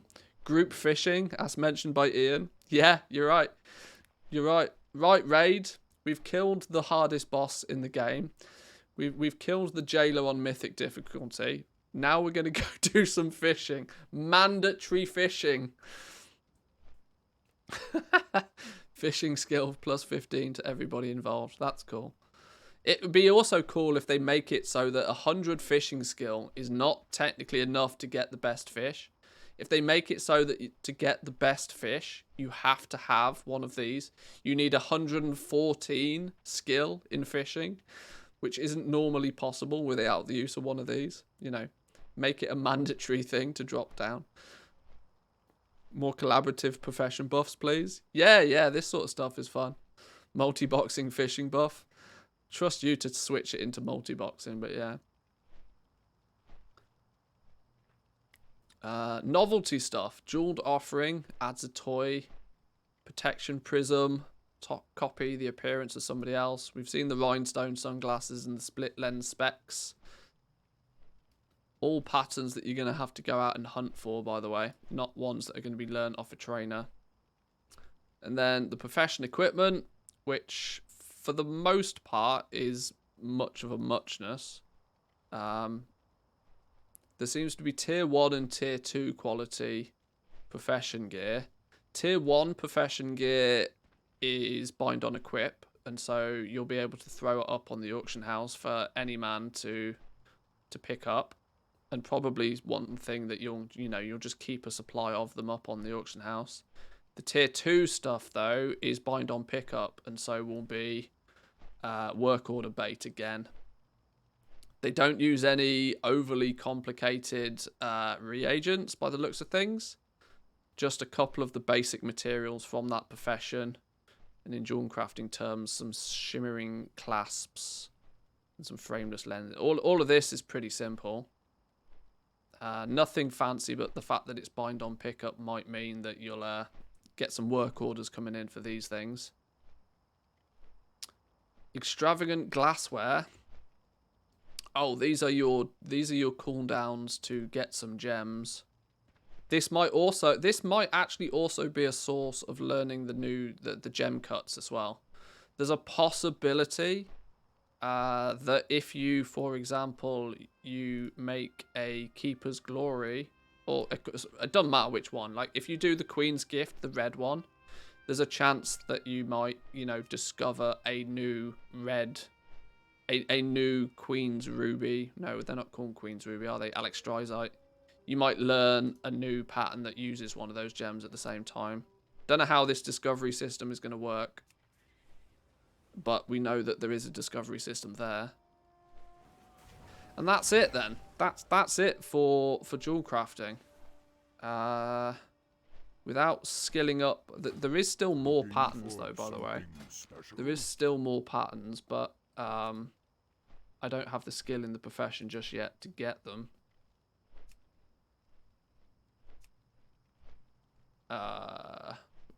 Requires jewel crafting 50, 50. We shall meet. Maybe we just do whatever the hell we can do to push this as high as possible because it's the alpha and we can just cheese whatever we need. Pinatas. Let's make some pinatas.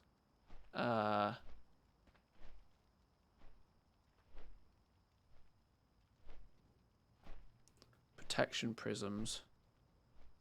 They're not a bad one to craft, actually. Once we know where all of these patterns come from as well, which will very quickly be figured out. Once we can figure out exactly where all of this comes from, we'll know that, right, well, if you go and get this one at this point, you'll get some free, cheap, easy skill points.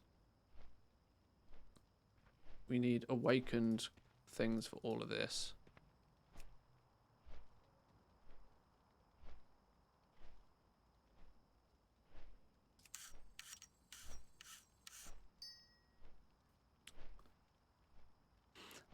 So quality 1 adds 1 socket to an endgame Dragonflight necklace. A necklace can have up to 3 sockets.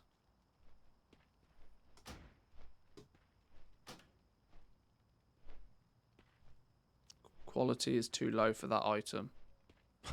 Alright, sure.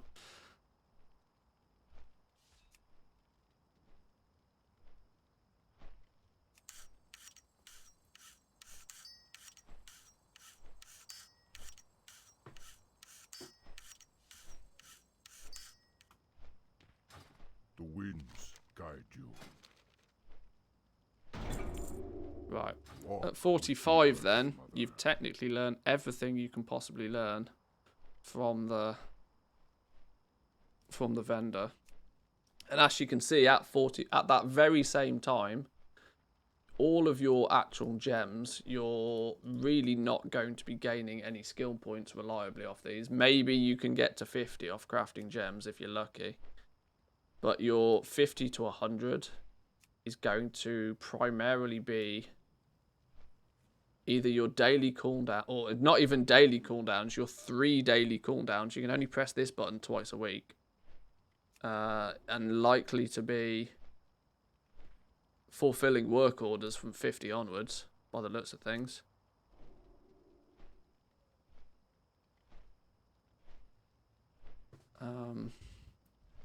Artisan's Metal, we can get a bunch of these on for the purpose of just trying to skill this up as high as I can physically get it. See, this is odd, you know, even on the alpha, I might not be able to get this to 100. Because without fulfilling... Oh, well, I suppose maybe I can if...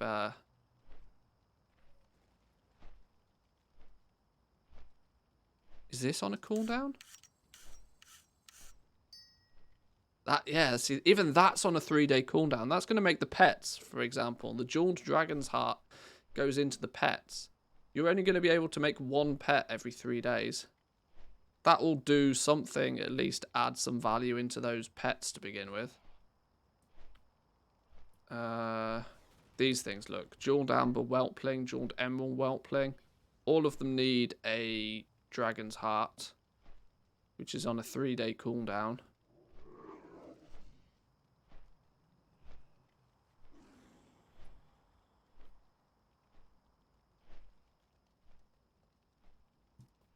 What are we missing to make these? Polished stones, elemental harmonies. Oh, we haven't even learnt the pattern. We don't know where the pattern for these comes from yet. Okay. Cool down, cool down, cool down. Cool down, cool down, cool down. It's on a separate cooldown though. It's nice to see that it doesn't share a cooldown with these ones. But it is on its own separate 3-day cooldown.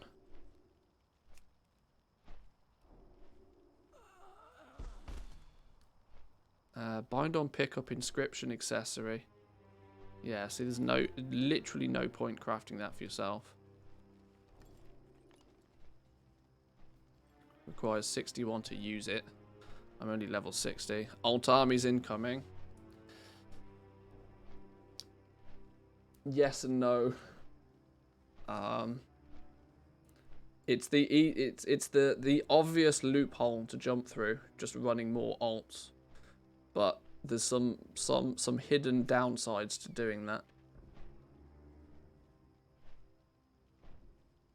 Actually, you've got to remember you're only allowed two professions per character. It would make sense if you could learn all the professions on all characters, but you can't. You've only got 2 profession slots. So there's pros and cons to the alt army.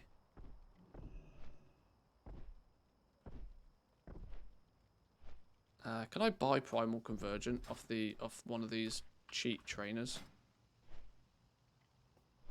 Ah, this dude is selling all of these stuff as well. Greetings. So okay, I can quite clearly then just cheese my way to max level if I want to. What happens then when I turn 100 of these? Collapse 100 Primal Chaos into a Primal Infusion.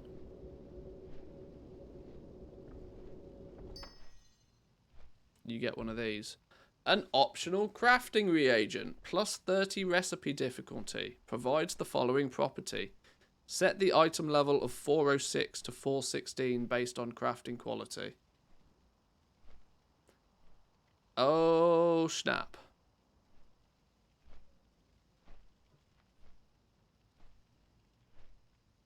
That's,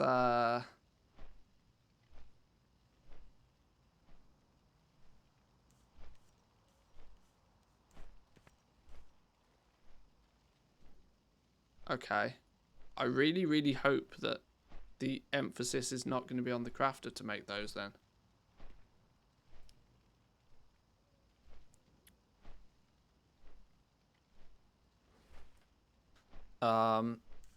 Okay. For when we take a look, for example, do we have...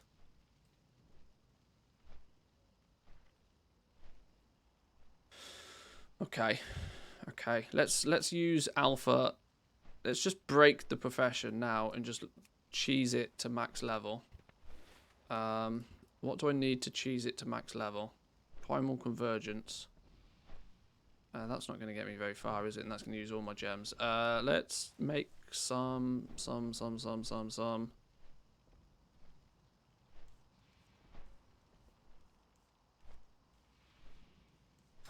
How may I aid you?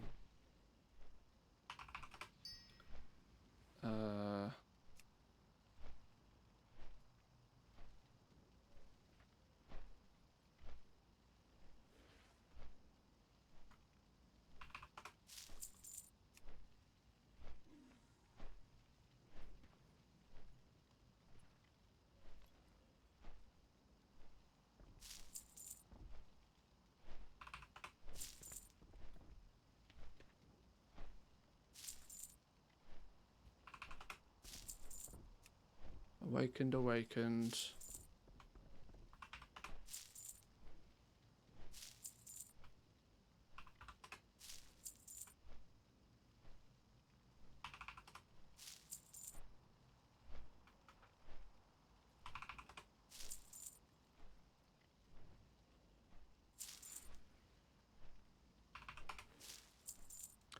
Airy Soul?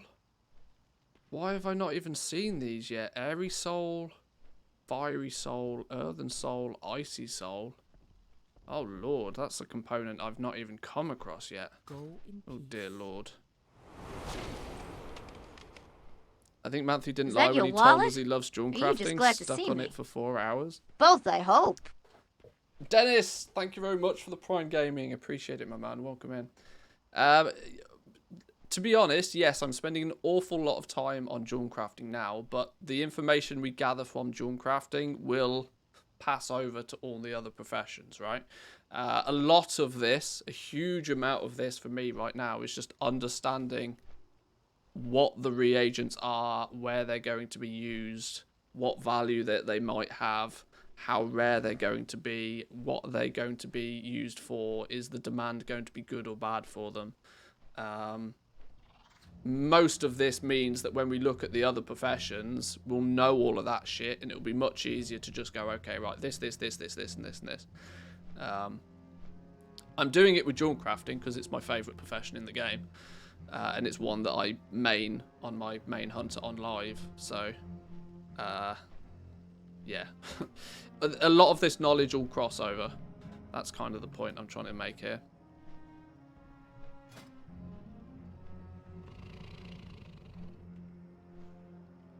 Let's make sweet, sweet profit together. Oh, Hogan with the Prime Gaming. Thank you, my man. Appreciate it. Anybody else that has those Prime Gamings, I'm more than happy to take those Bezos bucks off you. Greatly appreciate the support today, boys and girls. It's been fantastic. Thank you. I really want to try and make some more of these at a higher quality. We buy those diamond things. Need more clasps. Can't get more clasps without more gems.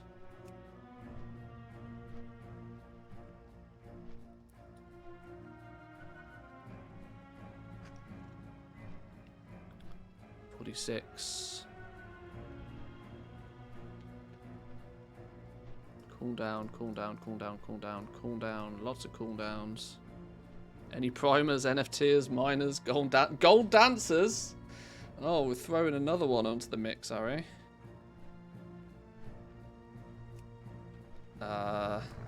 It's not even overly simplistic to cheese this up to max level, you know. I'm trying my hardest to work out how to cheese this, but... Right, let's make some of these legendary gems. I'm out of diamonds. 47, 48, 49. Is that your wallet? Or are you just glad to see me? Both, I hope. 49. Gold dancer. Get that gold dancing on the go. Thank you, Smooth George. Appreciate it. Thank you, thank you. We need more diamonds. Can we buy these diamonds off somebody? You'll sell me some diamonds, surely.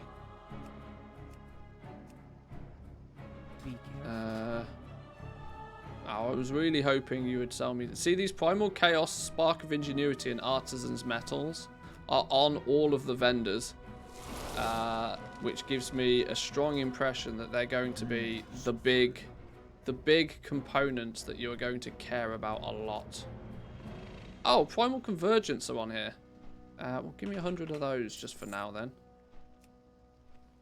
Oh, my lord, there's 3 different versions of the Primal Convergence. Of course there is. Why did I think there wouldn't be? Okay, I can't buy those diamonds en masse. Somebody's put down a cake. Ah, I wanted the cake. Right. I've been expecting you. What skill did we get to skill 50? We're 1 away from skill 50. There we go. Skill 50 should mean I can buy whichever ones of these I'm missing, right?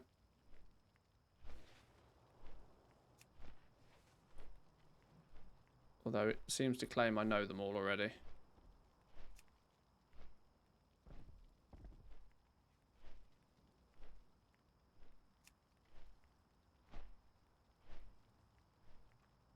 Hang on, what's this?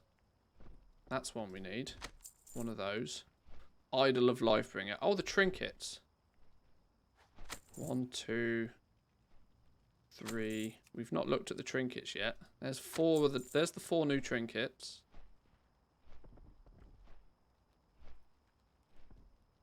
Dragon Isles 45. Amulet of Honourable Aspirant. Oh, this is your PvP gear. Already known. Ring-bound Hourglass, another ring. Choke of Shielding. Oh, here's the pets, look. We can take a look at the pets then.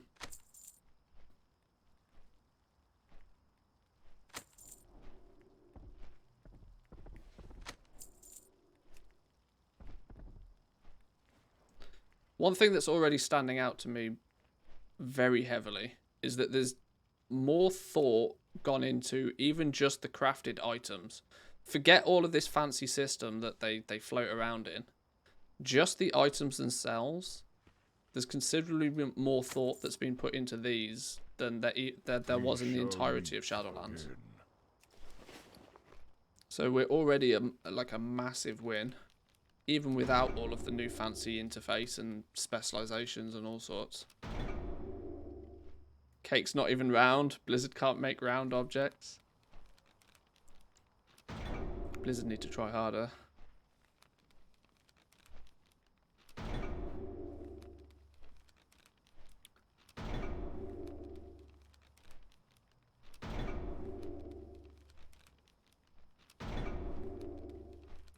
Right, I think we think this might be everything now.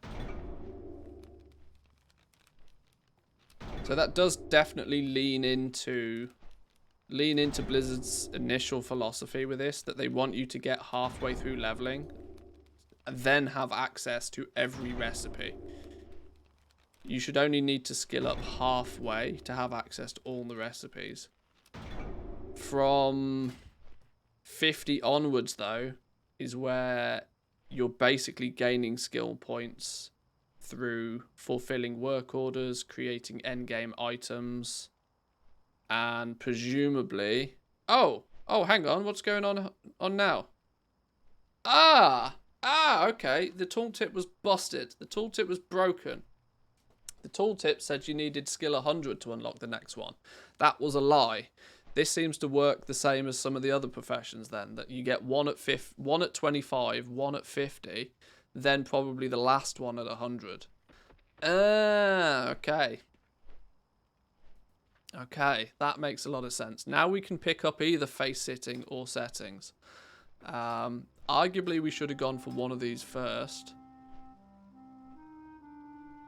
So you probably, thinking about it then, at 25 you'll get one of these, and at 50 you'll get the other one, and then 100 you'll pick up enterprising. Enterprising and going and being just generally better at prospecting is going to be something that you're going to want to... That's an optimization. That's an end game optimization. Once you've kind of got the ability to make the good rings and the good necks, forget about idols and stones, because sure, but this isn't where you're going to want to spend it. This is what you'll fill out once you've got everything that you really want. There's lots of points you're going to be able to put in this one. What's the total amount of points needed to max Jewelcrafting? Can we work it out? So we need 50 for this. Hang on, I'll do this off screen just so. 50 points can go into here. 40. That's 5 times 40 is 200, right? We've got plus 30. Down here is another 30. Hang on. 1, 2, 3, 4, 5, 6 times 3. That's another 180. Plus whatever we have in enterprising. 30. 60. 60, 70, 85. Another 130. So it's actually only 590 skill points, 590 knowledge to max Jewelcrafting. 590 knowledge needed to max Jewelcrafting. Okay. Okay. What I'm very, very interested in is whether they're going to give you general knowledge or whether you're going to be able to focus Jewelcrafting knowledge. For example, if you have Jewelcrafting and leatherworking on the same character, are you going to be hamstrung by the fact that you're going to have to choose whether you spend your knowledge on Jewelcrafting or on leatherworking? Or will you have two totally separate ways of getting knowledge on that one character because of your two professions? That intrigues me.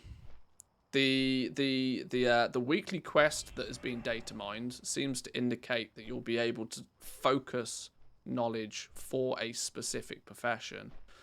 But yeah, I hope they don't screw us over in that way. But 590 points to max this out. Sure. But at this point, going gems or going... See, if you'd... Haha, this is the weird thing, right? For the purpose of leveling up, speccing into gems right now is maybe not really that super duper beneficial for the purpose of leveling up further. Because all of your gems are grey. You're not going to gain skill points by crafting more gems anyway. And your priority over almost anything else, I feel, is going to be getting this maxed out at 100.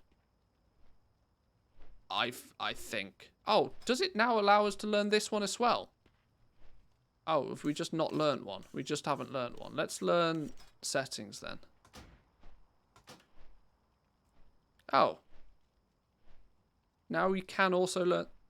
What? Okay, yeah, this is all very broken.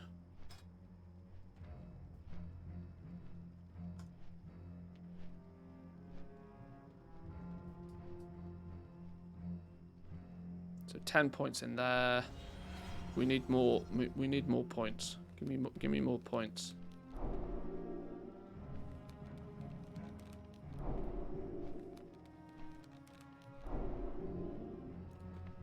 Then we go in here. Learn sub-spec. You gain +1 crafting skill when speccing into jewelry. We need 10 points in here. 10 points in there gives us the ability to spec into rings or necks. Where's trinkets on this list? Does this count as trinkets as well? Because we have these idols. Oh, idols. Oh, so trinkets is down this way. Oh, that's annoying. That's annoying.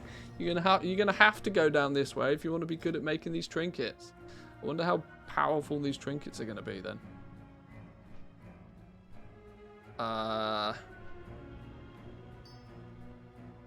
Spells and abilities have a chance to grant 17 haste per emerald that you have equipped.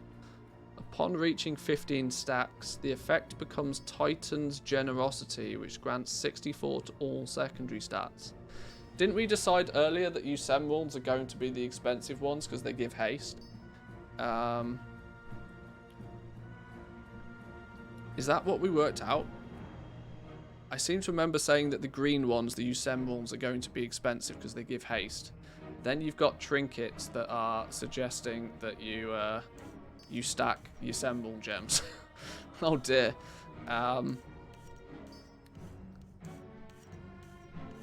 Spells and abilities have a chance to grant 17 mastery per netherite that you have equipped. Upon reaching 15, this becomes Titan's Generosity, which grants you 64 to all secondary stats. So the resulting proc is the same regardless. If you're stacking Alexstrasite gems.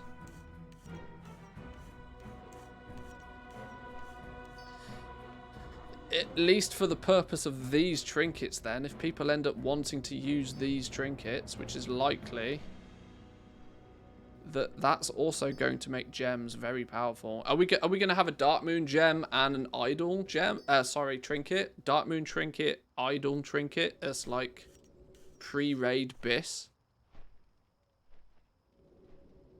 That could easily be a thing.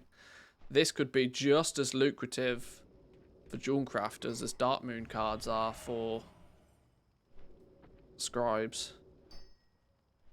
65 Primal Chaos, a Spark of Ingenuity.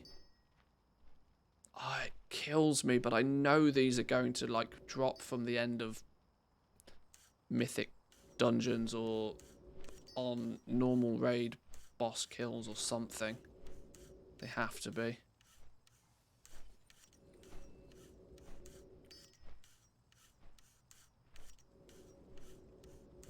Okay. Right, well we can go into necks and rings here then. We'll unlock necks. And then specialise in the creation of luxurious rings, gaining +5 crafting skill when making rings. We gain +5 crafting skill, +10 inspiration. Learn how to create the Signet of Titanic Insight, a powerful accessory. Oh!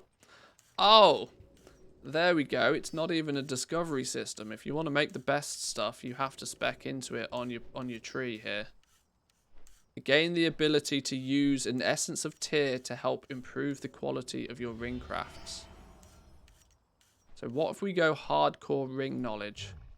What if we what are the other bonuses on here actually? Learn how to use inscription created missives to specify secondary stats on jewelry. Oh, Lord have mercy. You're really going to have to emphasize your spec to be able to make anything that's worthwhile. Gain the ability to include optional reagents into certain jewelry crafts to empower the equipment with new effects or upgrade their potential power. Gain the ability to use polishing cloth to add finishing touches on jewelry. Gain resourcefulness. Inspire. Learn how to create the tiered medallion setting. Oh, look, there we go. We were questioning where that's going to come from. Well, there we go. There's your source for that then. The tiered medallion setting that's going to allow you to add sockets to neck pieces is directly learned through your spec tree. So yeah, can off this business. Can this off real quick and early. This is an end game optimization. Get that out of there. You ain't going to pick this up until you're way further down. You are absolutely going to can this off then, unless any of these give you some pattern that's interesting.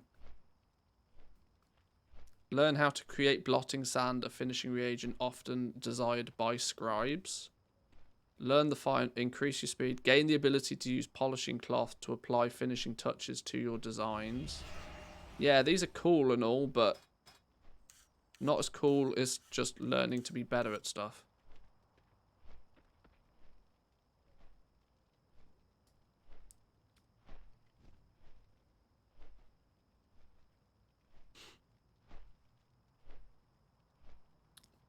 So now that would naturally teach us how to create the tiered medallion setting.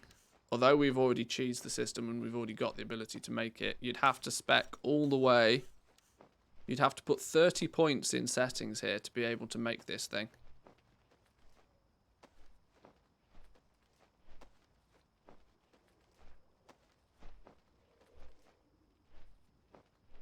Polishing cloth on that sort of stuff. Then you go rings. Slap a whole bunch of points in rings.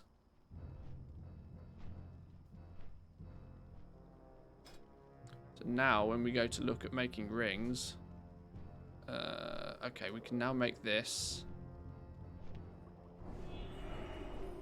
See, with all of those, banging in all of those points now you can see all of those points have stacked up. We've only got 50 natural crafting skill.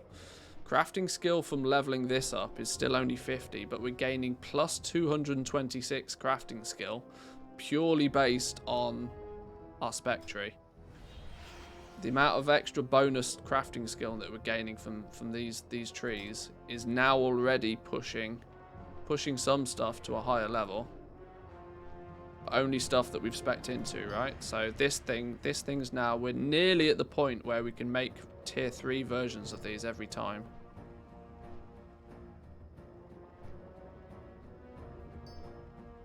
We can throw in a finishing reagent, a polishing cloth, smooth away the roughest edges of your design, gaining 6 resourcefulness and 3 inspiration. 8 and 4, 10 and 5. With the aid of this mystical cloth and some sleight of hand, gain crafting skill from inspiration and multicraft. Ooh, yeah, stacking multicraft on these could be fun. Can we now make shimmering clasps at a much higher quality? Hey, now, you see, there we go, look. Now we've far surpassed the recipe difficulty for shimmering clasp. Means that we will guarantee ourselves 3-star quality ones of these every time. The problem being is I don't have any of the flipping gems.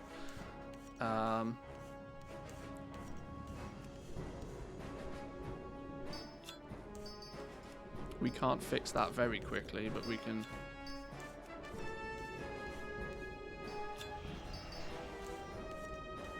Need blue gems. Basic bitch blue gems, Blizzard, please. Does it give you 3-star even if you use 1 or 2-star reagents?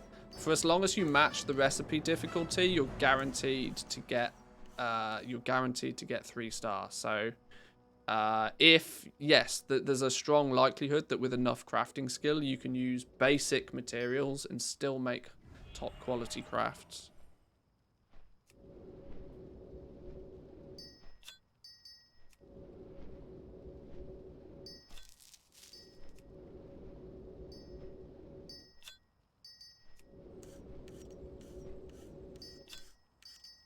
Oh, for the love of God, why can you never get the thing you actually want?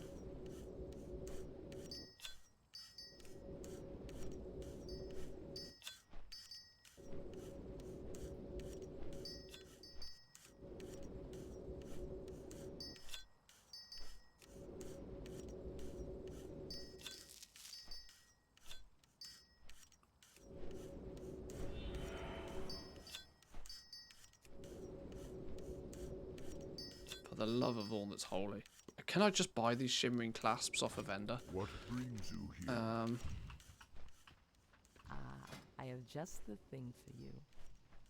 No, I can buy the misshapen things, but I can't buy the shimmering clasps. Which means I do have to make the goddamn things myself. Of course I do. Right, prospecting more. Right, now it's time to just... I think it's time to just... Oh, I can't even hardcore cheese this anymore.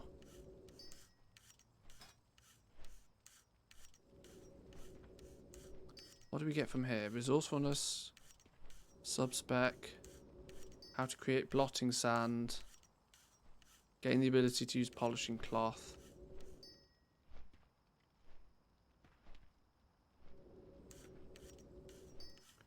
Extravagances. Learn subspec. What do we get through here?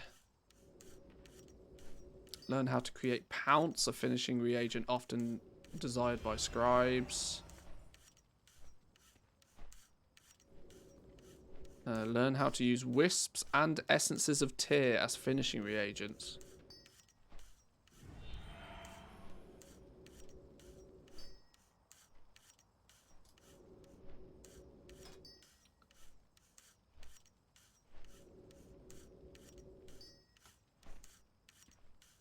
Finishing reagent polishing cloth. Finishing reagent wisp of tear. The wisp of tear increases your crafting skill by 30.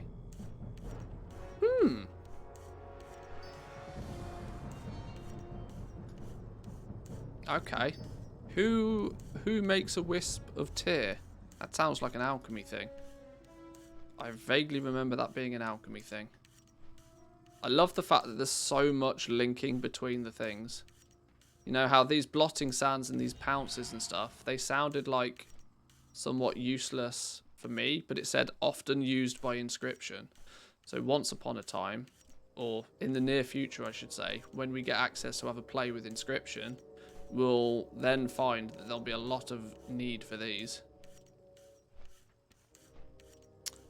But where do you get the items to put in the top right corner, and do they help with skill ups? Most professions can craft the profession accessories. You can see a few of them here somewhere.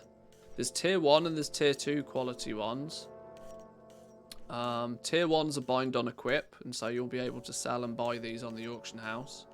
The tier 2 quality ones, which are, you know, they're coloured blue, they're rare. These are bind on pickup, so you may find that you need to use work orders to buy these off somebody that can make them. They also have level requirements though. This requires level 61 to use these. In fact, they all require level 61.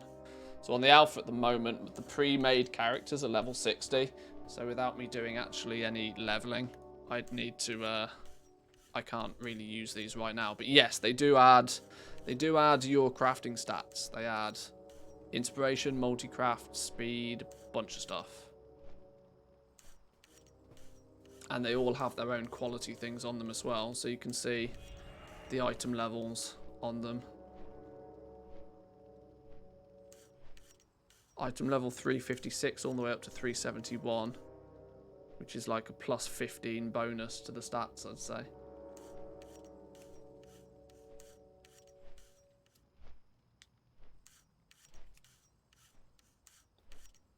I was looking to try and make some of these, and I can't make more of these easily without having just more of these gems. I can't believe I'm fishing for basic bitch gems so aggressively.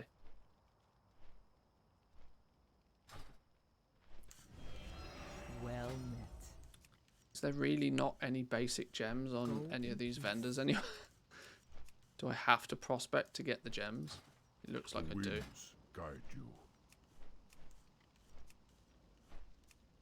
Go in peace. Always half a job at Blizzard. Variety Always is the half a spice job of it. life. Life is more Okay. pleasant on a full Okay. stomach. Well, now we've got... Now what happens when we craft the best of the best ore? What do we get when we craft the big ticket stuff?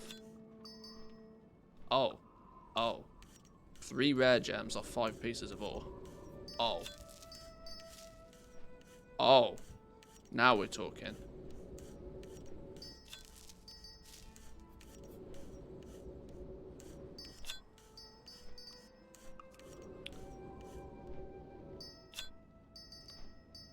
Ironically, we don't get basic stuff nearly at all. Oh, we've got some Mystic Sapphires there. Maybe we do get some basic stuff.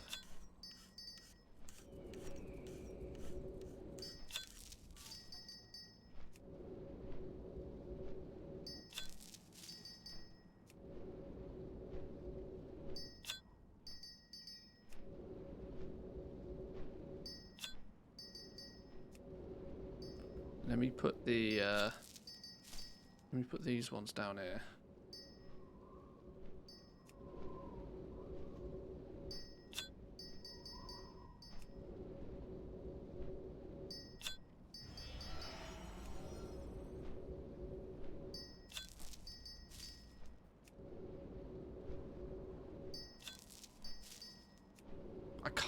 We kind of need mining and mining specifically, so we can gauge just how scarce and rare some of these ores are.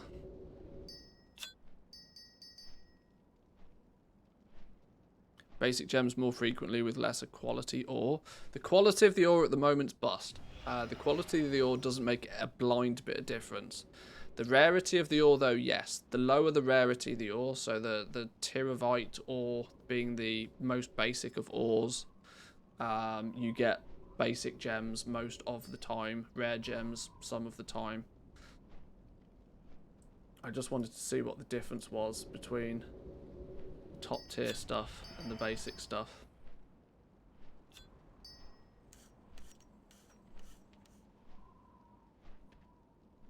If we go basic stuff.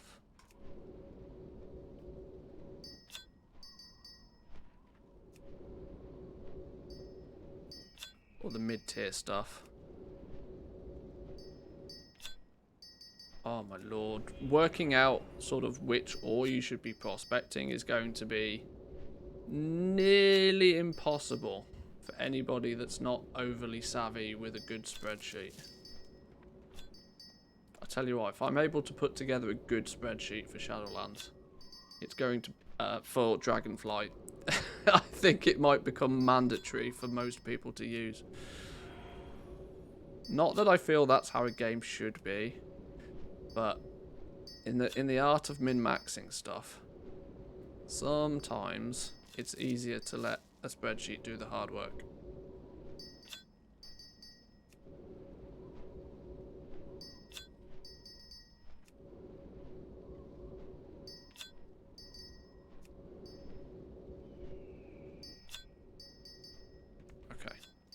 Okay, yeah, I've got some of these now. These I needed to make some of these clasps. See, this is a good scenario, right? Making these now, my crafting skill far surpasses that of the recipe difficulty. So me using higher quality components is pointless. It's a little bit broken on the alpha anyway, but normally you use higher quality components and it pushes your crafting skill up. But I far surpassed the overall recipe difficulty anyway, so now I can go back to using the most basic of components, yet still guarantee myself I'll make rank 3 shimmering clasps.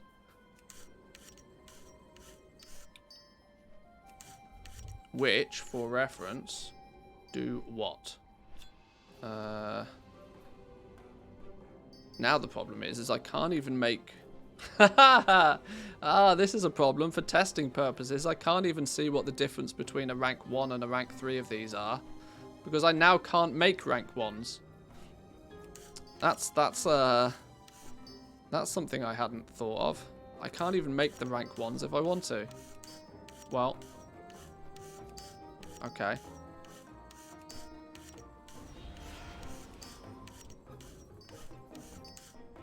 Eve players, that's how the game should be. It was funny when you saw that Microsoft Excel teamed up with the developers of Eve. That goes to show just how wild the spreadsheets are in that game. I genuinely can't remember why I was making those anymore. I think it was to make these things. To try and make these things. I still need more crafting skill to be able to make more of these reliably. I'm sure on the flipping diamonds again.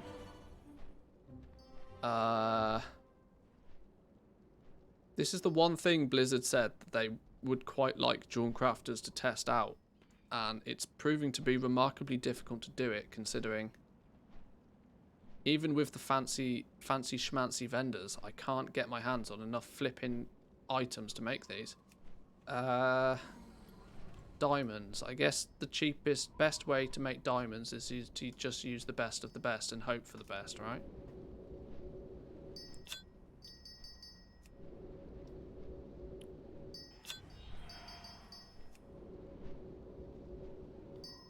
I wonder how that'll influence the prices of the lower quality reagents later in the expansion. Yeah, it's gonna be kind of weird in terms of there's gonna be a okay, how do I explain this? There's something that Blizzard needs to do, because they run the risk if the acquisition of the basic material. So these ores at the moment, right? We have tier 1, tier 2, and tier 3 ore. If they make the higher tier of quality ores substantially rarer or more difficult to acquire than the basic stuff, they run the risk of completely undermining this whole quality system from the word go. Because what you want is when you are leveling up your Jewelcrafting, and when you don't have enough crafting skill, you want there to be a really good reason for you to use the better quality materials. But you are only going to use the better quality materials if they push you past a threshold, which means you make a better quality item because of it. If it costs you considerably more to use better quality materials than you stand to make by making a better quality crafted item, the system falls flat on its face. So what they really need to be careful of is they need to make the basic reagents, your ore, your herbs. Having the quality on those is fine, but there needs to be like a really close threshold when you're out there farming and when you're out there mining. For example, I wish I could find it. I did a little bit of theory crafting on this the other day, because we've already seen that mining is being data mined, that mining may allow you to take tier 1 materials and turn them into tier 2 materials, and turn tier 2 and turn them into tier 3. But the problem is the ratio seemed really off. You can take 5 pieces of tier 1 to make a single piece of tier 2, and you can take 5 pieces of tier 2 to make a single piece of tier 3. That sort of goes to state that there's a 25 times difference between a tier 1 material and a tier 3, which doesn't really make any sense, because if it's 25 times more expensive to make, if it becomes 25 times more expensive to use tier 3 components than tier 1 when crafting, for only a 2 item level increase in some cases, you're just absolutely never, ever, ever, ever, ever going to use tier 3 components because they're just too expensive. The benefit doesn't outweigh the increased the increase in crafting cost. It just doesn't. It's never going to be beneficial to do it. So they have to be really careful with these materials. If they're going to have a quality on them, you need to basically get all 3 of these qualities quite frequently and have them valued quite close together. I did a little, is it this one? Yeah. So for example, if you're out there mining Dragon Ore, obviously we know some of the names of it now, but getting tier 1 quality, getting tier 2 quality, or getting tier 3 quality should be a very similar chance. Assuming your mining skill is max, 50% of the time you whack at a node, you should get tier 1. 30% of the time you should get tier 2, and 20% of the time you should get tier 3. That will keep the value of tier 1, 2, and 3 quite tight together, meaning that there will be a benefit if you can use higher quality components. If it's only double the price to use tier 3 quality materials over tier 1 materials, there's probably still benefit and value in you doing it, which will mean that the tier 3 materials will sell for more, they'll be a little bit rarer to begin with, and the system works. If they're not too careful and they make the disparity between a tier 1 quality material and a tier 3 quality material too big, and nobody going to use tier 3 materials, and the system falls flat on its face before it even gets going. So yeah, I really hope they balance it. And the problem is I don't trust Blizzard to balance these sorts of things. This is why I'm going to go through it with a fine tooth comb, break it apart, and give as much feedback as I possibly can. Kind of defeats the point of qualities then. Yeah, see, this is it. Like, if you put too much emphasis on the quality of the materials, it defeats the purpose of quality on the end results, because everybody's just going to use tier 1 materials, because you'd be mad to use tier 3 because it multiplies the price by 25, which people aren't going to do. Yeah, I feel though that people will find the whole system very convoluted. Oh, they definitely will. Anybody that's a veteran to World of Warcraft and hasn't really ventured much further outside the world, the walls of Azeroth, will probably be used to a super simple crafting system like we've had for 17 years. This to me isn't necessarily an overly complicated crafting system. It's just a lot more complicated than what people who play WoW are used to. This is almost a carbon copy of the New World crafting system, which it didn't take me more than a few days to break it apart and work out how everything worked and from that point on, you know, it wasn't actually that difficult. But yes, compared to what people are used to, people will find it convoluted for sure. And there's the risk that, like I said, if they don't balance it correctly, the acquisition of materials needs to be so that the rarity, the quality difference on materials is kept quite tight. If you use a tier 1 alexstrasite or a tier 3 alexstrasite, it needs to have a little bit of an effect on the item that you craft, but the cost of these 3 items needs to be somewhat close together. But it's gonna be a challenge. It's gonna be tough. But we'll work it out. We'll do the hard work for Blizzard. It's fine. Can the gems be bought with immortal cash? Unfortunately not. Do we know if the creation catalyst resets on season 4's launch? That's a good question. And one I don't know the answer to. Pass. I don't know. There might be a smart person in chat that knows the answer to that, but I keep up to date with most patch notes, and I don't know. No reset, it doesn't. There we go. There's probably your answer. Oh, they said it in a blue post? Oh, okay. Cool. I'm willing to trust you guys. You tend to know what you're talking about. Hello there. Right, let's make a few of these then, maybe to get some skill points. See if we can cheese the system a bit. Who be this? Oh, Jack, how we doing? Welcome in. Are you aware if TSM devs are implementing this new crafting system and orders into it at the moment? Well, Gumdrops is here in chat. You can kind of ask questions if needs be. Gumdrops being the...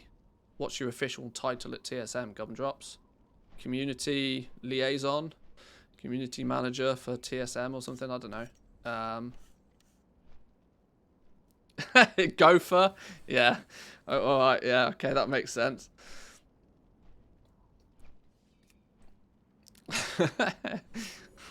Official titles. Right, I can't seem to get my hands on many more of these flipping gems.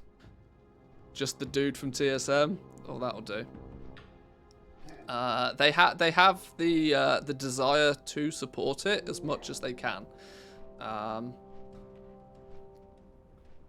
From the words of Sapyu himself, they would like to be able to support it. I was quizzing it when we TSM have remade their API so that spreadsheet creators can pull data from TSM into spreadsheets and the likes. And I was testing that a little bit last week, I think. And talking to Sapyu, I was sort of telling him that you do realise that Dragonflight is like completely different to Shadowlands. And suggesting a few things. And his business line on it was that they would like to be able to support it as much as they can.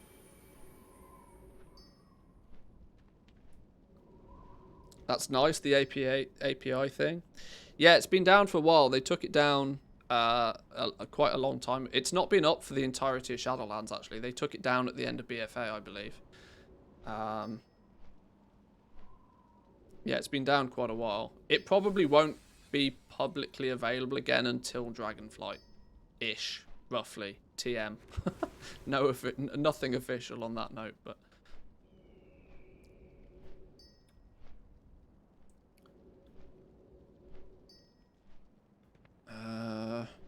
See, we can already very nearly make some top quality items out here. 293 sparks, primals, shimmering clasps, diamonds, elemental harmonies, customized secondary stats with enough specialization in the settings tree. We can customize the secondary stats on the bits of gear by using missives. Adds difficulty but guarantees stats on them. Infuse with power. Oh, dear Lord have mercy. We thought that the primal infusion was the top tier stuff, which comes from, you take 100 primal chaos. Let's put this down here. You take 100 primal chaos and you turn it into a primal infusion. There's a bigger, stronger, meaner, harder version of this even. Where were we doing? We were making something around here, weren't we? Ring of Hourglass, here we go.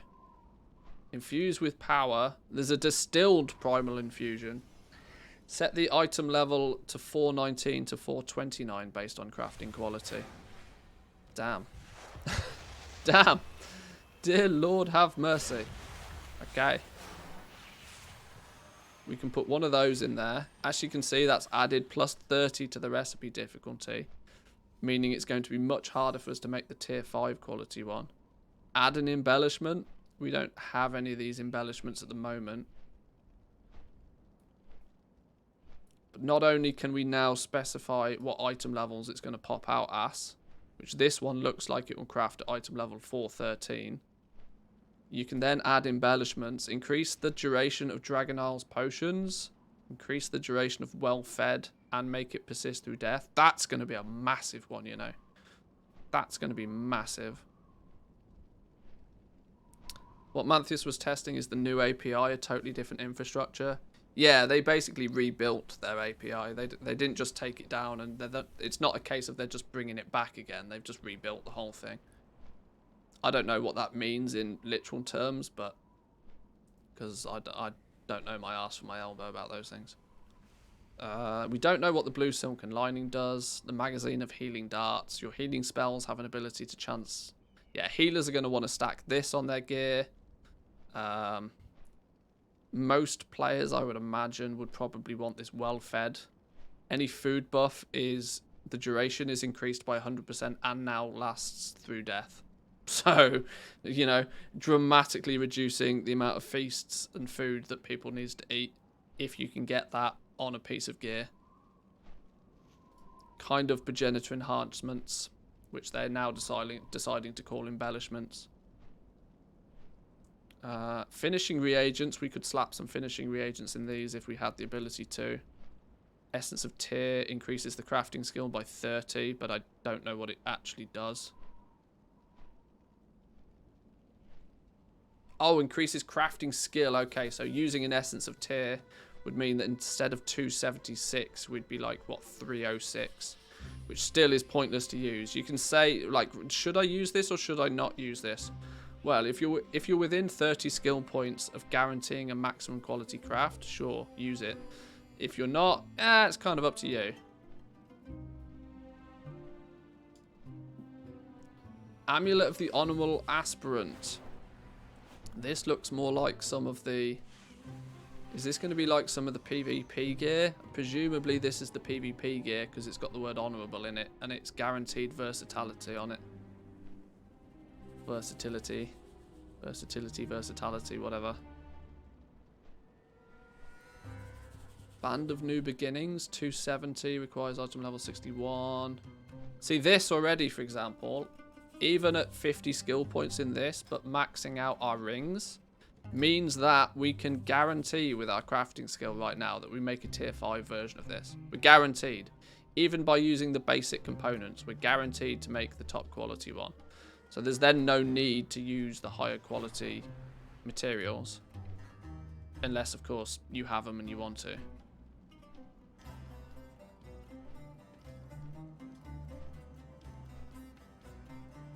Okay. Right, well, there's not really a huge amount of point me pushing this up to trying to work out how to squeeze out 100 points in this right now. I think we've, in about as much detail as I can possibly manage for one day, broken down jewelcrafting. And in turn, most of the other professions, because they're all going to work in a similar way. We will definitely need to throw a lot more time and effort at this at some other point. But I think that's given me at least a good understanding all looks very promising. It does. It does. There's a lot more to it. There's a lot more recipes to start with. There's a lot more options. There's a lot more choices that need to be made. And all of this goes into, at least for me, it's the fun aspect of leveling up the professions.